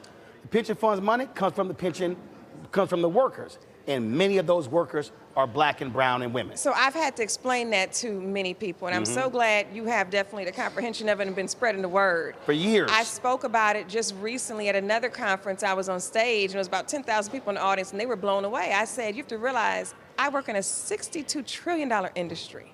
The largest investors in our industry are the pension funds. I said, pension funds are built off the backs of teachers, firefighters, police officers, plenty of careers with plenty of people of color. Public workers. Right here. So this money leaves right here, then it goes up to the $62 trillion industry I just talked about that is ruled by 92% white men. So the money from the pension funds goes to the 92% white men, and then from there, it goes into the white startups. And very rarely does it do a full circle and goes right back to the community whose backs it was built off of. Now, I know your show is unfiltered, so I will say what I have said in more private places. I said it's almost like a modern day slave situation, but you're just getting a small check for the labor. Yep. But they're using that money built off the backs of those people than to make more wealth, because what it's funding is really the technology industry. And the technology industry is the world's largest wealth producing industry. So people are taking that money, they're investing it in tech, and they're getting really, really rich off of it, and it's very rarely seeing a full circle return. So one of the things that I do is when I'm talking to an audience, I will say, if you are a public worker or retired, I want you to stand up. And typically what happens when I'm talking to African Americans, half of the room, 2/3 of the room will stand up. And I will say, your money is what's driving venture capitalists. Oh, yeah. And they'll look at me like, what is he talking about? And so you have some states that have actually done well. What Carl McCall did in New York, when they made it clear that, okay, who manages the pension funds? All right, what does your firm look like? Who are your board members? Who are your officers? Are you using black legal firms? Are you using black accounting firms? And if not, y'all out. The city of Chicago. And so that's also where I'm trying to tell our folk, put the pressure as well. I know there's a lawsuit right now against the state of New Jersey, freezing out a black a private equity firm when it comes to those dollars. And so this is where we have to understand it's our money. And we got to be a lot more vocal saying, no, y'all not going to keep playing this same system, using our money and y'all get rich. It is. It's horrible. And I'm so glad you said, if you, or even we need to come down to, even if you know somebody's a public worker, everybody does. And that is, I would say, the biggest call to action, that they need to demand where they want their dollars allocated. That is the biggest call to action. The other call to action I wanted to point out, prior to being sued, my staff knew what I was about to do, and maybe other people may have got wind too, was I wanted mandates on the pension funds. I wanted minority mandates on the pension funds, that if you were going to use this demographic and this percentage of workers from these backgrounds, that's where the money had to go back to. And I still think that policy change and that policy implementation needs to take place today. Oh, I agree. Yes. And because you take BlackRock controlling 75% of the federal pension fund, and who is one of the biggest donors to the Republican Party, the head of BlackRock. And so again, our money is being used actually against us in the political spaces, which is also funding the folk who are suing y'all. Oh, yeah. Oh, yes. That came out, even recently I was watching MSNBC. Can I say that on here or no? Yeah. Oh, okay. That's fine. I was watching TV and I saw people were exposing who was funding basically the AAERs, the Ed Blooms, and the people behind our lawsuits. And I said, they have no clue. A lot of the places where you work are funding us. You have no clue. What has been the response in terms of the companies that were investing in you? Did folks pull out? Not that people pulled out. How should I put it? They pulled back? Didn't do again. I guess is the best way to say it. Well, for me, that's pulling out. He said that's pulling out. If you didn't stay with it, you pulled out. Yes. So a lot of people were already in, I would say, our fund too. In the middle of our fundraise, we had closings fall apart. We haven't had a closing since at the fund. Wow. Yes, the foundation has had donations since. Right. But at the fund, we haven't had a closing since, and that hasn't happened since inception. And I said, oh my gosh. But hopefully when this is over, I will know once the dust settles. Got it. Okay, litigation's off the table, so what is your excuse? Like, I need to know where you stand right now with this. So we'll know that soon too. So after, I will give some more background about the case. After we won in the preliminary injunction in the district, we lost the appeal. We do, or did, and still have an opportunity, of course, to appeal this to the Supreme Court, but we know what the makeup of the Supreme Court is. I refuse to let us have a SCOTUS ruling. I refuse.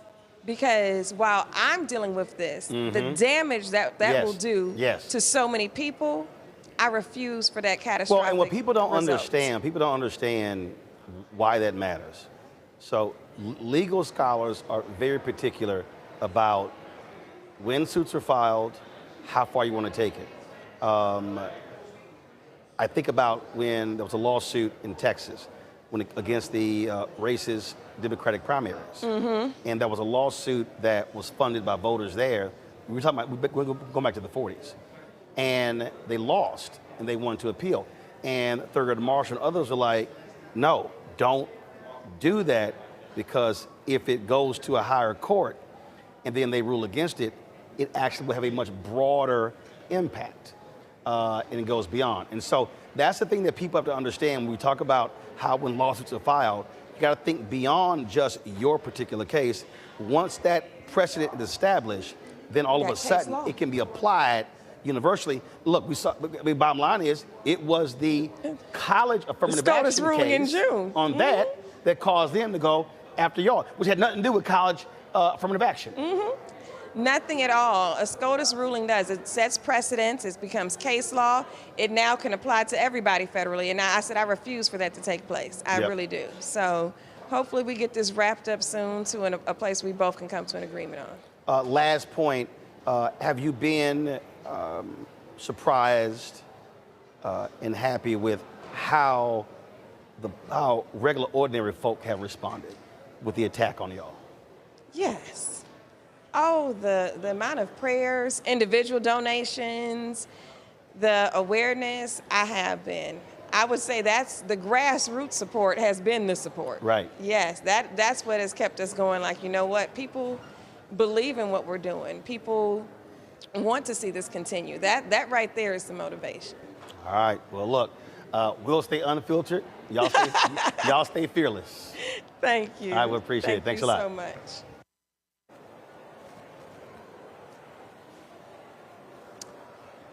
You know, the point there, Reese, is a critical one, and that is when we talk about how venture capital is funded, is coming from these pension funds. And this is where, to me, civil rights groups and others should be mobilizing and organizing people. That's where you make the change. You stop the money flow on the front end. We're trying to make changes on the back end. No. You affect it on the front end. Yeah, but I think that that's going to be harder to do with the gains that the Trump McConnell judges have made in terms of reshaping the courts. And I don't want to call them activists, but people like Ed Blum have financed an effort to overturn the ability for Black people to make any gains when it's specifically targeted towards Black people, or even if there's an implied targeting to Black people. So we have to get creative in how we approach these solutions. We have to fight back even harder, and we have to really invest in our existing infrastructure so that we can use that infrastructure, leverage that infrastructure to build on that much more. The point there, Lauren, is an important one. That is, Ed Blum and others, this is a well-funded effort to target everything, every program, not just Fearless Fund, corporate programs, legal programs. And Project 2025 has the exact same mission. If Trump is successful, they're going to go after any and every program that is about advancement of African Americans. Yeah, and unfortunately, this has become the cornerstone of what the Republican Party has become, trying to sort of stop other people from doing stuff, and specifically Black people from doing stuff, right? And getting to that next rung on the economic ladder. It's a really unfortunate thing that this party, it started to turn in the direction of something other than this under George W. Bush. He tried to make for a little bit more of a diverse Republican Party. And that has now completely been reversed by the MAGA Republican Party and Donald Trump, as if we're back in the 1950s. This has become the cornerstone of what they're obsessed about. They're very organized, as you said, and they're very well funded, and they put their money into this, and it's a huge mystery as to why this is an obsession for them. But it is an obsession for them, and it's really unfortunate because a lot of progress had been made in the party, and now it has completely been reversed. And unfortunately, they've sort of wound this into their theory of winning an election, which is when you galvanize white voters against communities of color, you get them energized to vote Republican, which is their strategy, and it's Southern strategy, and it's really sad to watch, actually. Greg? Yeah, absolutely. Yes. You know, I'm running into more and more people who say they read Project 2025. And as somebody who reads as much as anybody else I know, who has read through the headings and gone through many of the pages, it's 900-something pages, I look at them and say, either you're lying or you're stupid. And let me say that for what I mean by that in this regard. To pick up where you were, Lauren, you know, these white nationalists want to destroy any form of regulation. They're trying to destroy the regulatory state, and they've gone a long way toward knocking the underpinnings out. That's so they can have unfettered capitalist rule. The people who bought them, these politicians, have told them, get all of the rules out of the way so we can do what we want. Now, is it overreach with the Fearless Fund? You might argue that it is, that these people do what they want, but you have to factor in the fact that we're talking about racial capitalism. So it isn't just so they can have unfettered, these billionaires, and can have unfettered transnational, because they have no loyalty to any flag. You know, not just take all the restrictions off them. When you put racial capitalism in it, then it becomes, and we don't want you to do what you can do with your own money either, because we brought you here to be slaves. So we're going to control you too. So what you said in that conversation is very important with Sister Parsons. What the vote does, this is where the voting comes in, is important. And this is why they're trying to block it. This is why they don't want you voting. When you control public dollars, because you are in elected office, you have the ability, at least in part, to counter that. So as you say, the pension funds, and you're able to control that. Glad you mentioned Carl McCall again, because people don't remember. That's what the vote allows you to do. It gives you public access. And that's access to dollars, access to capital, and access to policy that can put something in place. With that being said, these capitalists do not want you to have that. So they invest in politicians who then appoint judges who make sure that the legal framework is in place to allow them to do whatever the hell they want. You said a minute ago, the boomer generation and elders are making transition. Here we are on what should have been Emmett Lewis Till's 83rd birthday. And all these elders at Kamala Harris's home church, the vice president's home church, tomorrow, Nathan Hare will have his memorial service with one of the fathers of Black studies. Bernice Johnson Reagan has made transition in the last week and a half. She who said, "We who believe in freedom cannot rest," quoting Ella Baker. And when you think about the fact that that generation is gone or going, the young people are being radically misled, hoodwinked, bamboozled by an industry that is all about profit. You saw the tech stocks are down today. Everybody from Tesla to Apple to not Alphabet, whatever they call themselves, Meta. This is about control, and public dollars allow control. And they've got to stop that, which is why they're trying to kick the teeth out of it. And that's why this election is very important. Indeed, indeed. Lauren, Reese, Greg, I certainly appreciate y'all joining us today. Thank you so very much. Folks, tomorrow from New Orleans here at the National Urban League Convention, we'll hear from President and CEO Mark Morrell, also Swin Cash, who is a basketball Hall of Famer, now working for the New Orleans Pelicans. And Cheryl Underwood talks about what she plans to do when the talk ends its current run. So all of that and more. If you missed anything from the National Urban League today, from yesterday or today, simply go to our YouTube channel, go to the Black Star Network. You can check it out. All the different events we live streamed. Of course, you'll also be able to see more of the live stream events tomorrow. We're the only, to my knowledge, we're the only media outlet who's actually here covering this conference. And so that's why Black-owned media is critically important. So we certainly appreciate partnering with the National Urban League to bring you their conference. Folks, do not forget to support us in what we do. Join the Bring the Funk fan club. Of course, you can send your check and money order to P.O. Box 57196, Washington, D.C., 20037-0196. Cash App is $RM Unfiltered. PayPal R Martin Unfiltered. Venmo is RM Unfiltered. Zelle, Roland at RolandSMartin.com. Roland at RolandMartinUnfiltered.com. Download the Black Star Network app, Apple phone, Android phone, Apple TV, Android TV, Roku, Amazon Fire TV, Xbox One, Samsung Smart TV. Also, be sure to get a copy of my book, White Fear, How the Browning of America is Making White Folks Lose Their Minds, available at bookstores nationwide. Folks, I'll see y'all tomorrow from New Orleans. Holla! Black Star Network is here. Oh, no punch! I'm real revolutionary right now.